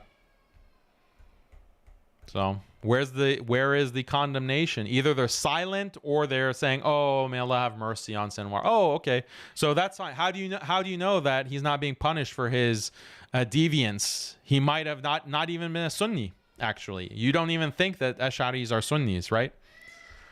So that's the kind of hypocrisy that we see from people. And then, of course, he cooperated with the Shia. He cooperated with them. He worked with them. He allied with them. He was meeting with them. He was taking aid from them. Where's the criticism? What is it? Shouldn't you call him an Iranian MADKHALIS or an Iranian agent or an Iranian crypto Shia? Where are those labels that you have for me and anyone else who advocates for Sunni Shia alliance? Well, he wasn't advocating it. He was doing it.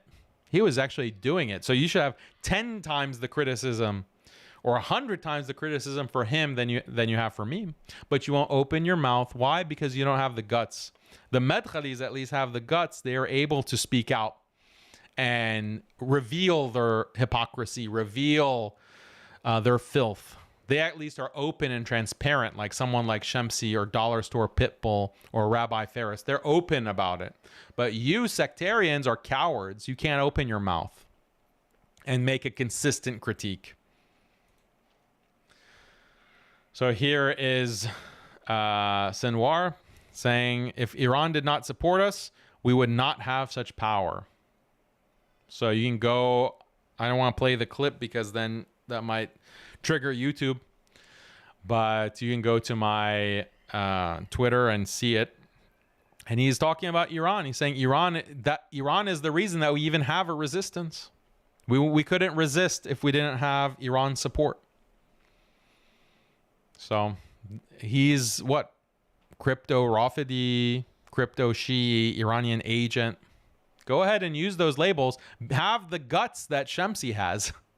Have the guts that Dollar Store Pitbull has and Raheli has and Suhaimi have.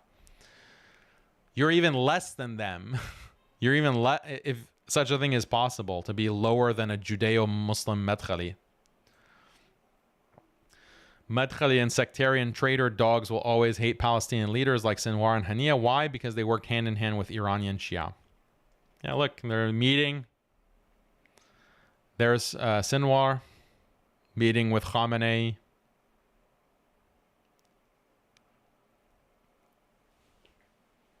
So this is why they hate the Palestinian Resistance, even though they can't admit it publicly because they don't want to be lumped in with the MADKHALIS. Then look at what's happening. So after Sinwar's death, Iran and Turkey ties grow. So Iran is actively working to strengthen ties with all the other Muslim countries, including the Sunni countries like Turkey, including Saudi, including Egypt. They're sending diplomats to Egypt. And this is great news. This is great news because we need a united bloc of countries.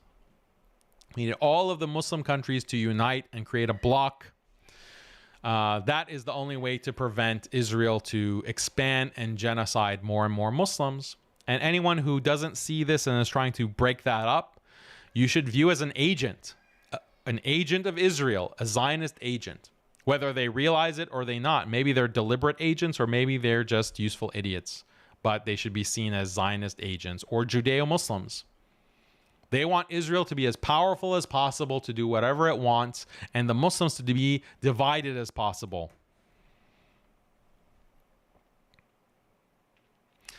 So let's talk more about MADKHALIsm right now. If you don't know about MADKHALIsm, we gave some introductory videos. You can check them out on our channel. Just Google or YouTube MADKHALIs virus in the search. And you'll see this is the main video here, Sajid and the MADKHALIs virus. We have other videos as well. That way you can get like a video introduction if you really don't know who these people are, the RANDKHALIS, the MADKHALIs. You can also go to MuslimSkeptic.com, and we have many articles. Like we have this article on this ex-crackhead where the Times of Israel, Zionists, literally said that MADKHALIS are the friends of Israel, and they cited Shamsi in particular. So you can go read this article on the website. Why are major Israeli newspapers attacking me, meaning Daniel, while explicitly endorsing MADKHALI Muslims as allies of Israel who support Palestinian genocide? So even the Zionists recognize that the MADKHALIs are our friends. They're literally our friends, and we're publishing this on the Zionist newspapers. What other proof do you need? And what do they call me? What do these Zionist newspapers call me? They call me a Shi'i, crypto Shi'i, jihadi takfiri. I'm pro-Iran, but I'm also somehow pro-ISIS. How does that make sense? Only Allah knows.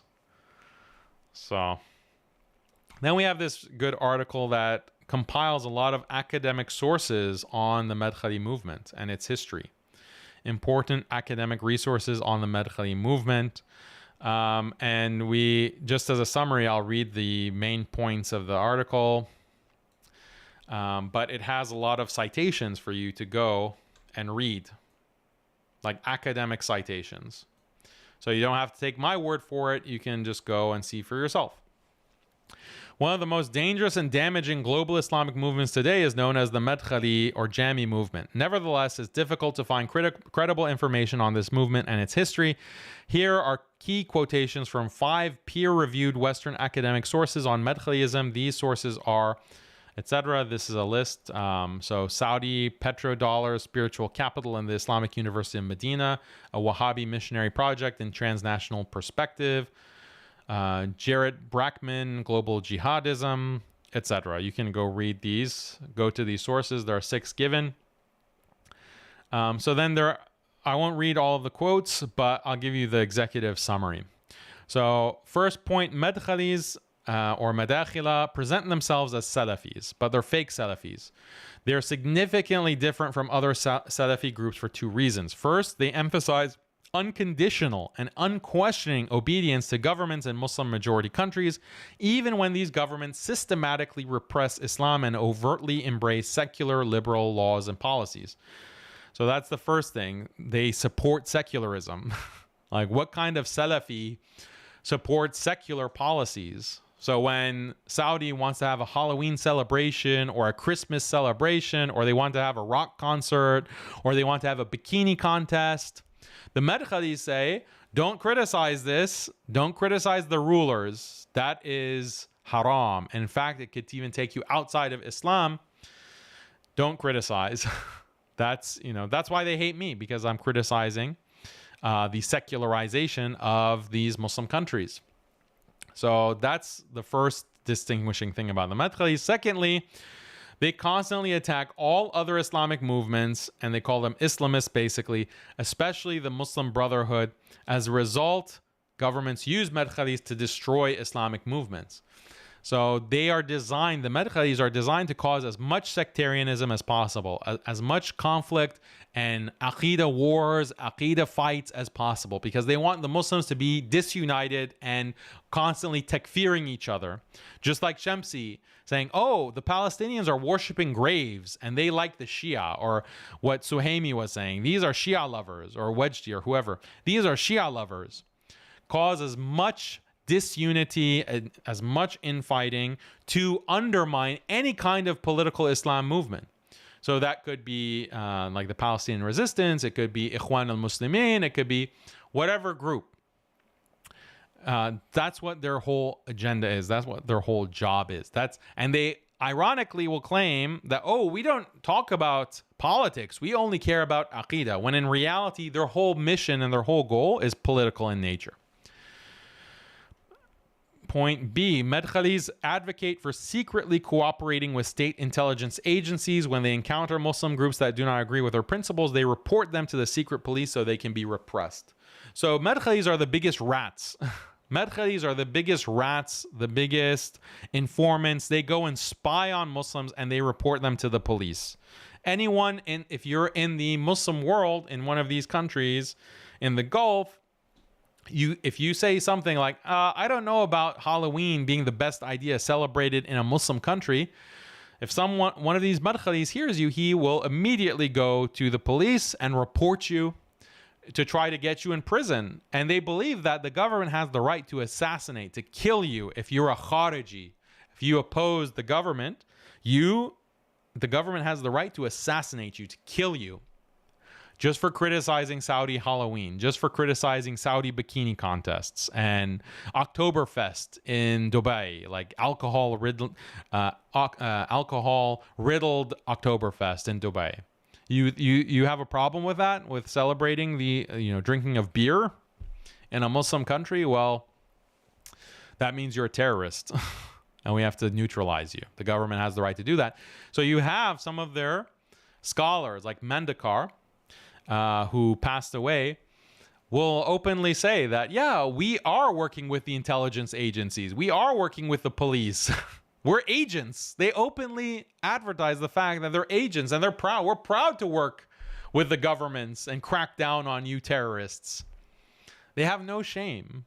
They have no shame. And this is why you can never trust them. You can never trust them, and you can never expect them not to stab you in the back, as I have experienced many times over and over again. Alhamdulillah, hopefully I've learned my lesson. Hopefully I've learned my lesson, but also these are things that I have had to learn the hard way over the past couple of years. This is the culmination of years of research on these deviants. Okay. MADKHALISm is a new movement that emerged in Saudi Arabia in the 1990s in response to the first Gulf War. Basically, what happened in the first Gulf War is that you had Saudi Arabia open its doors and allow the United States to build a base, a military base, the main military base that was used to attack Iraq, a Muslim country, in the 90s.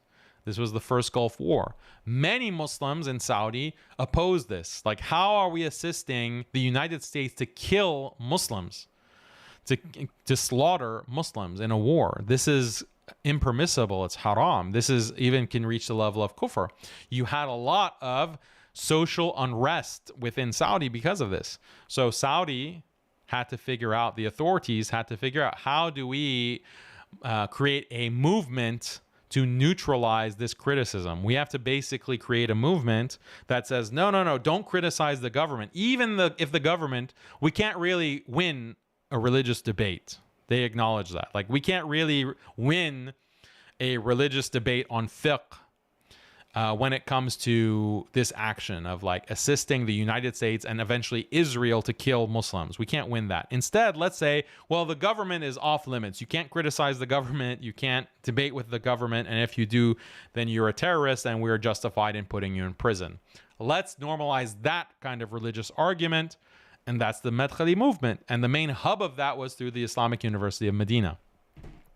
And then after the Arab Spring, they took things to the next level. They went to the next level in terms of their propaganda against other Muslim groups who are not happy about U.S.-Israeli dominance of the Middle East with the compliance and the cooperation of these regimes.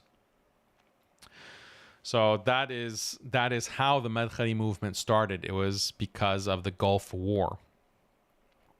The MADKHALI movement was created and spread by the Saudi government by providing money, religious positions, jobs, and other patronage to MADKHALI figures. MADKHALIs have special loyalty to the Saudi government and work to legitimate its political policies.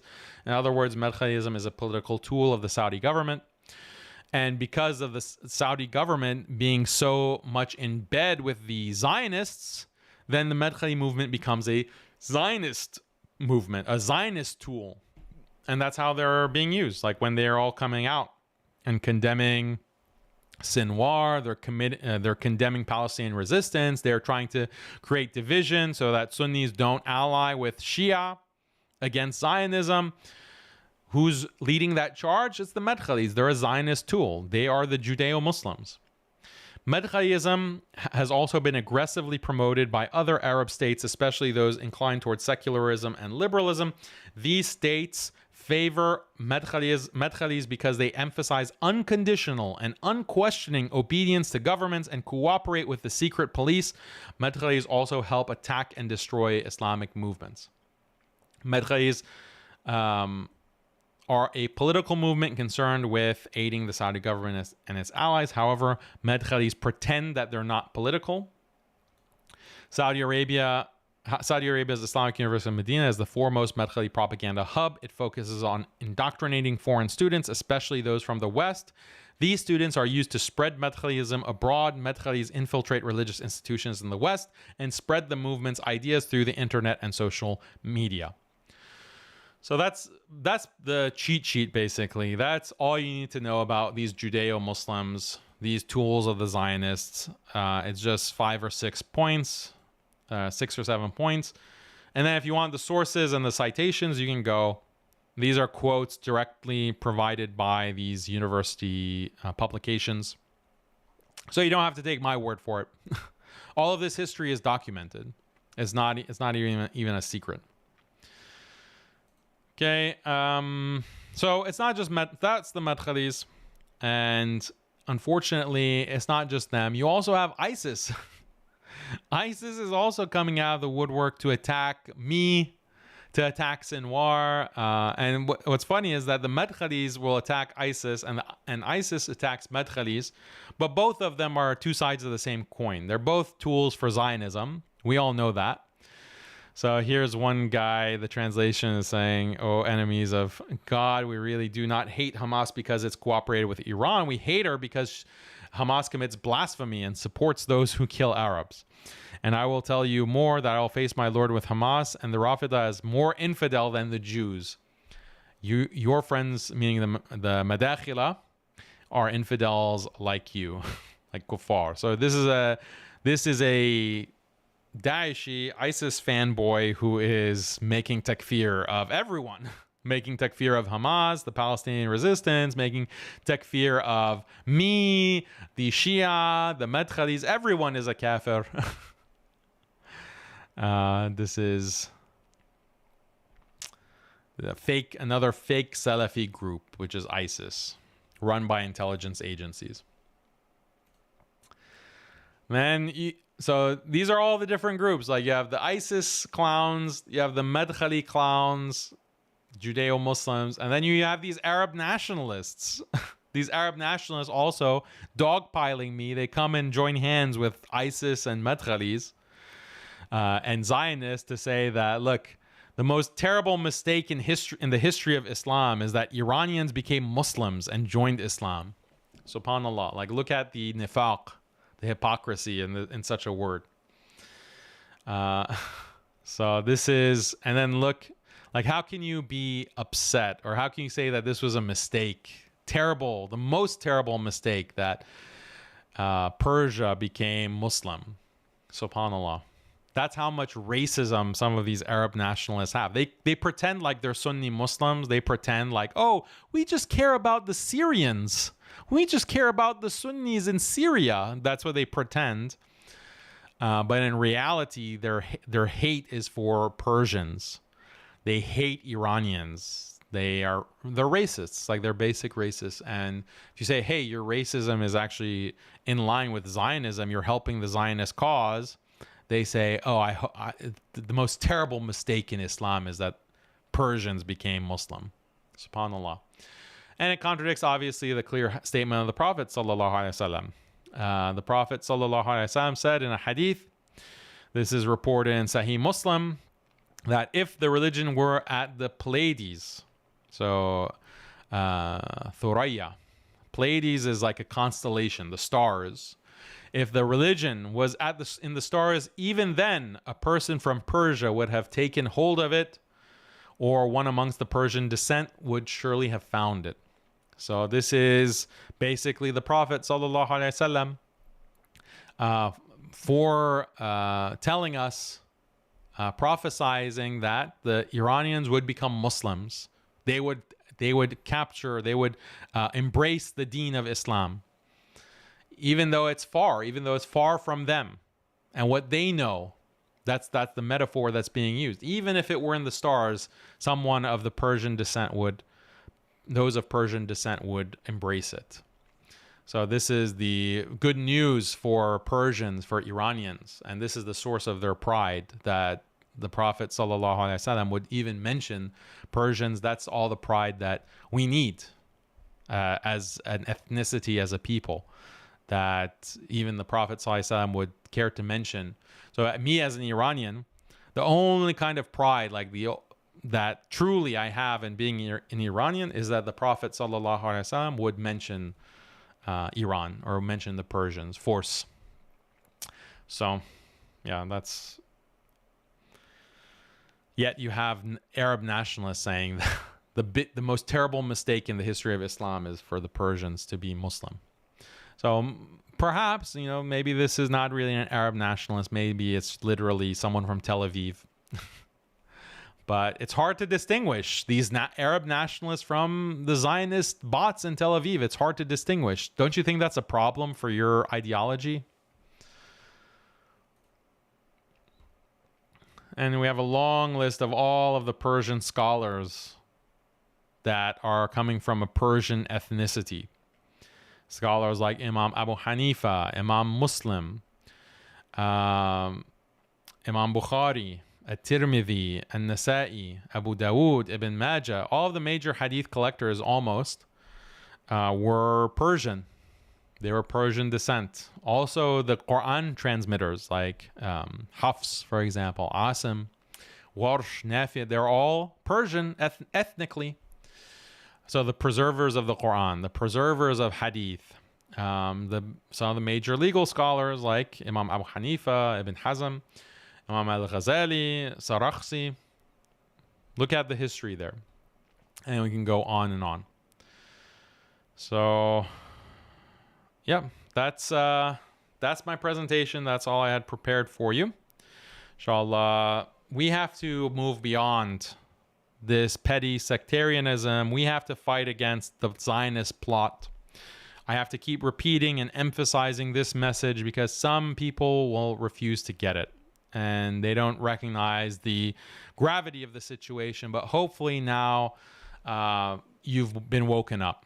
You've seen the assassination of the Shaheed Yahya Sinwar, and you recognize the gravity of what's going on. And if you want to criticize alliance with the Shia, criticize Yahya Sinwar. If you want to criticize not prioritizing Aqidah, criticize Yahya Sinwar. If you're consistent. But if you want to stay silent like a coward, then you've revealed yourself. You've basically revealed yourself for what you are. So with that, let's go to the super chat before we end the episode.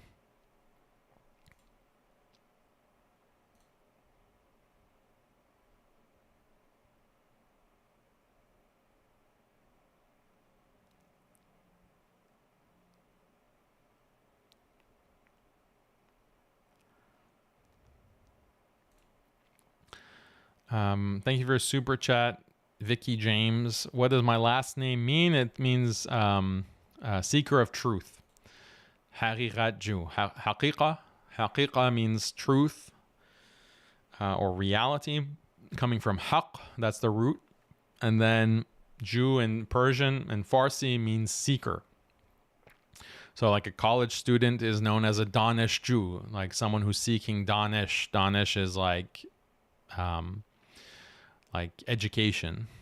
Seeker of education is a college student, Danish Jew. Haqiqatjou is seeker of truth.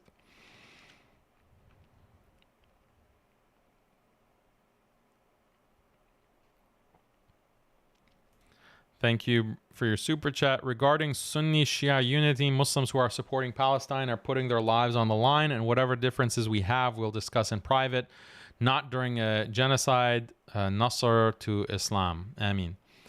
Yeah, very good point.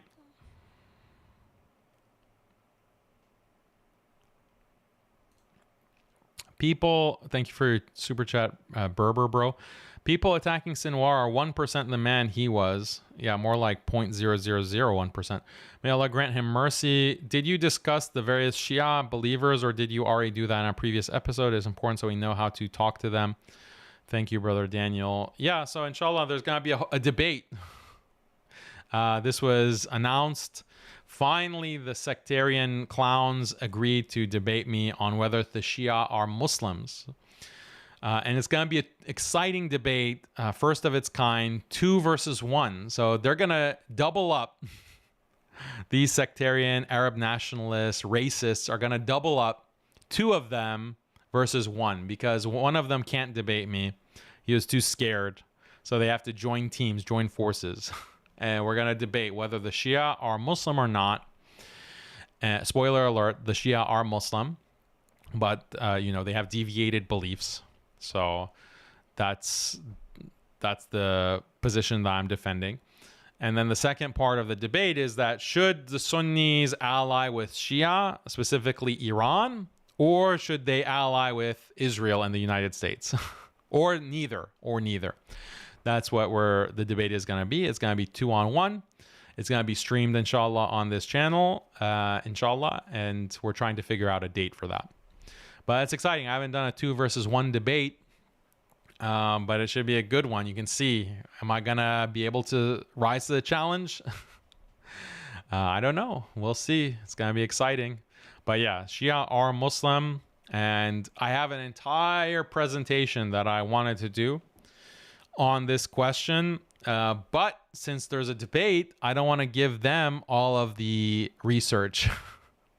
Because I want them to come to the debate thinking that they know a lot about the subject, and then realizing that, oh, actually you don't know jack. So that's the plan. So after the debate, inshallah, if they don't back out, that's always a possibility, because one of these clowns, he's such a coward that we had a debate planned last year or earlier this year, and he backed out of it. So it's possible that they're going to waste my time and back out again. It's possible. You can't put it past these cowards. But if they don't back out, we have the debate early in November. Then after that, the post-debate analysis essentially will be a long episode where I'll go into all of the evidence of the Shia being Muslims. Inshallah. Appreciate your super chat, Abu Maryam.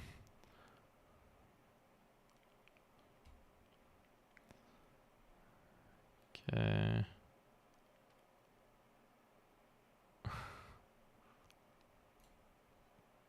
Saima, appreciate your super chat greatly.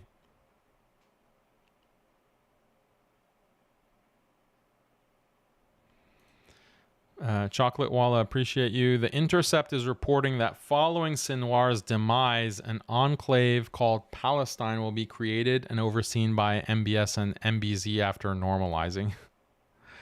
Yeah, what do the Palestinians think about that? Unsal, appreciate your work. Thank you. Max says, what's the aqidah of these governments, Shalom C? Yeah, exactly. You have a lot to say about the aqidah of Hamas, the governments there. Isn't that criticizing the government? Why can't we talk about the aqidah of these Arab tyrants? Oh, suddenly aqidah is not important. Oh, what a surprise.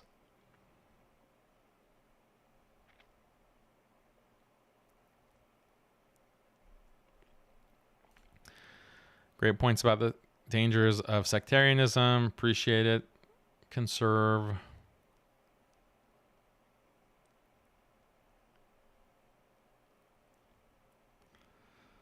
Okay.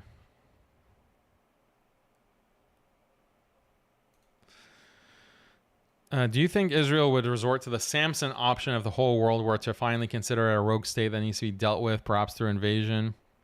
Yeah, I wouldn't put it past them. I think they would resort to the Samson option, but they'll try to blame it on another group. They'll try to maintain plausible deniability. So they never, when they want to take direct action like this, they hide behind another group because they don't want to threaten their future. So it's not, I wouldn't put it past them.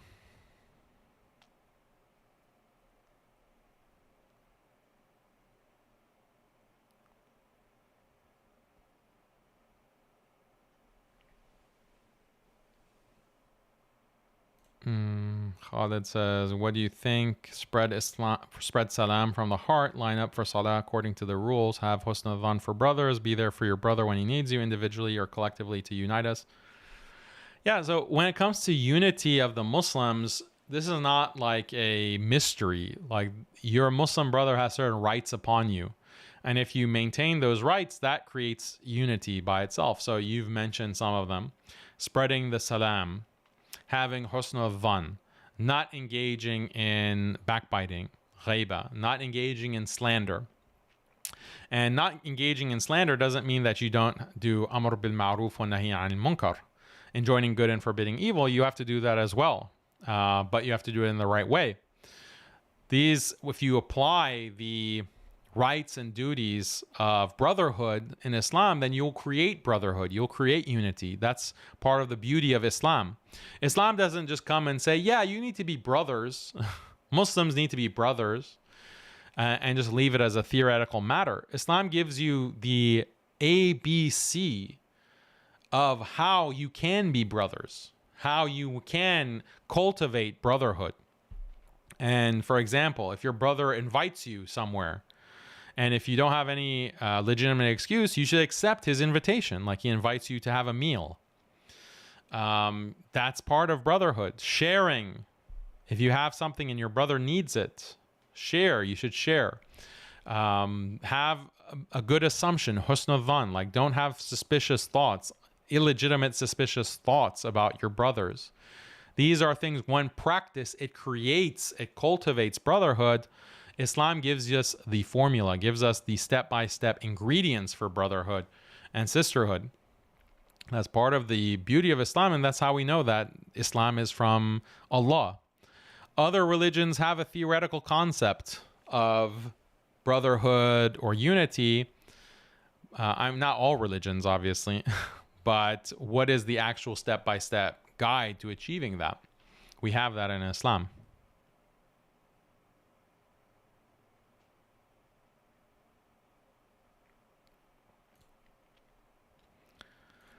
Nick says, I don't understand the issue they have with allying with Shia when they ally with the U.S. during Gulf War and Soviet War. LOL. Yeah, I mean, they can't have a consistent standard. All of these countries, all of these Middle Eastern countries have allied with non-Muslims. So how can you be against Muslim countries allying with each other? Even if you think that Iran is not Muslim and Shia are not Muslim, it's just a kafir nation, you have no problem allying with kafir nations, right? Shamsi himself said we can have agreements with Zionists and Zionists and everyone. So what about, we can have agreements with Zionists and Zionists, but not Shia? They can't make a consistent argument.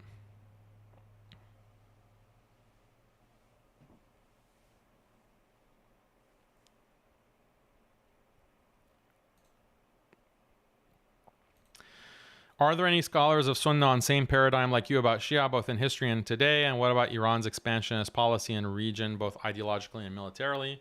Yeah, historically, there are so many scholars. And again, in that debate, inshallah, that we're going to have, you'll see all of the citations and the quotations. So the position that I have, I didn't invent it. It's not something I just made up. Then today, like, yeah, there are plenty. Look at the Palestinian Resistance themselves. The Palestinian Resistance themselves are allied with the Shia. And they're backed up by many scholars, many ulama, who say that it's legitimate for them to do this. It's legitimate because it's necessary. They have to do this. That's the proof. What about Iran's expansionist policy? Like, what did Iran expand into? Iran is constantly being attacked. And again, I'm a critic of the Iranian regime, but they're constantly being attacked. Their country is surrounded by U.S. bases, military bases. They were the ones who were attacked in 1980 by Saddam, for example. They're the ones who are constantly having to defend themselves because there are all these sanctions that are being placed against them. And all of these regional countries in the Middle East are supporting those sanctions against Iran. So they're surrounded by enemies, yet they're the expansionists. The actions of Iran, to understand it geopolitically, Iran has many kinds of economic problems, socioeconomic problems. There's a lot of social upheaval and turmoil that is generated because of some of these CIA psyops. Like if you remember that whole hijab protest that happened, that was driven by the CIA. And Western intelligence agencies. They are constantly under siege. They don't have the resources to not only defend themselves, but also try to expand the borders of Iran. What they're trying to do is what any kind of geopolitical entity would do, which is defend itself from being destroyed.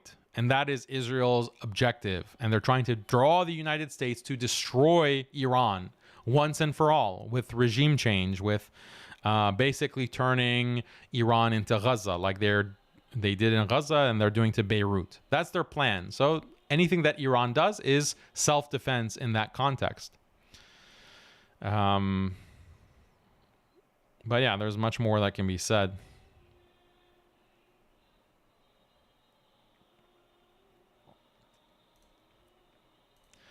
Mufti of Oman has been standing up for Haq. Please show it. Okay, I'm not sure where that is.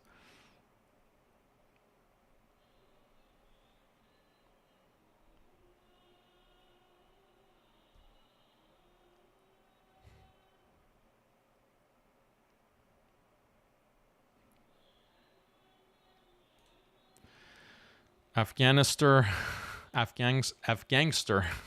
says Kaka, which you're translating as uncle. I thought Kaka means brother. Kaka means brother in Shirazi dialect of Persian. Unit 8200 is in the chat saying Iran murdered 450 Afghan workers. These are lies. I know many Iranian brothers who love us. They're just causing fitna. Yeah, these are lies straight from Tel Aviv. Iran has like multi-billion-dollar trade relations with Afghanistan. Why would they try to jeopardize that by randomly killing people? Okay, I appreciate everyone's super chats and your chats. I'm just looking at the regular chat now.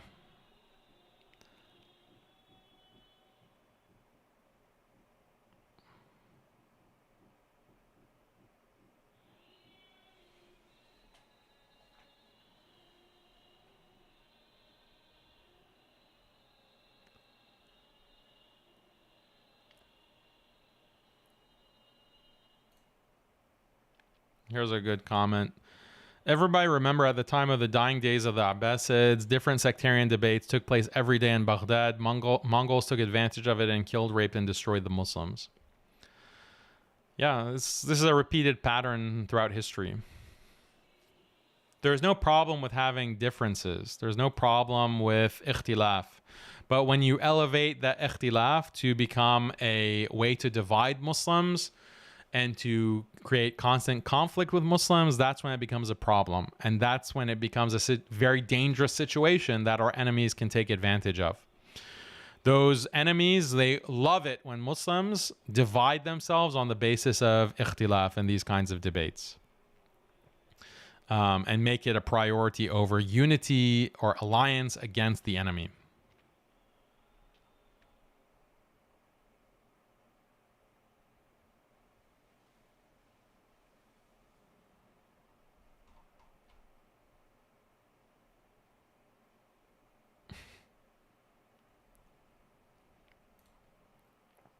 Some people are saying you hate Iraqis. Can you refute? Now, what is there to refute? When did I say I hate Iraqis?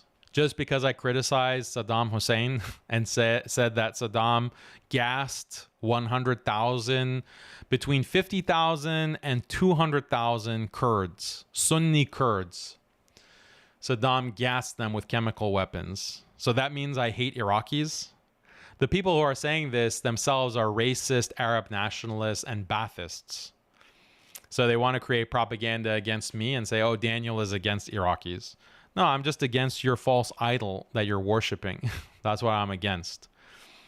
So these people are really scum, trash. They spread all kinds of lies and slander. They attack my family personally. Like, they attack my lineage, my family. They spread lies about me. These are things that I don't respond to every single lie and every single slander because it doesn't even, in most cases, justify a response. I'll let the angels and the malaika respond on my behalf to their lies and let their lies be written for them. And they can see what that results in. But I hate Iraqis. Like, how? Why? On what basis?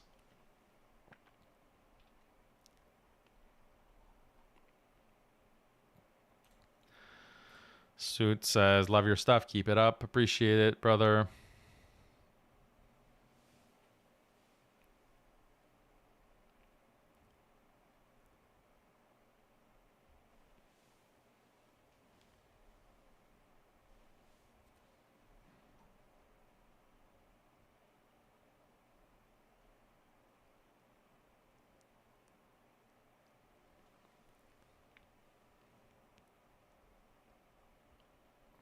Here's a random comment. Been chatting with ChatGPT about Islam.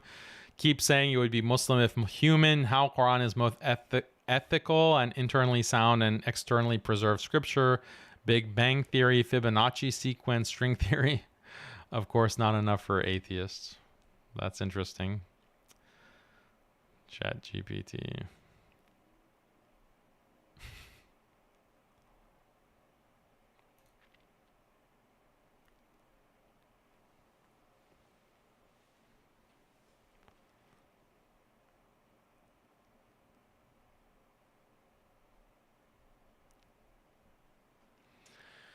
Okay, well, hopefully you enjoyed the stream and the presentation of MADKHALIS crashing out. Like, that's what the youth say, right? MADKHALI crash out. Like, meltdown over the death of Yahya Sinwar.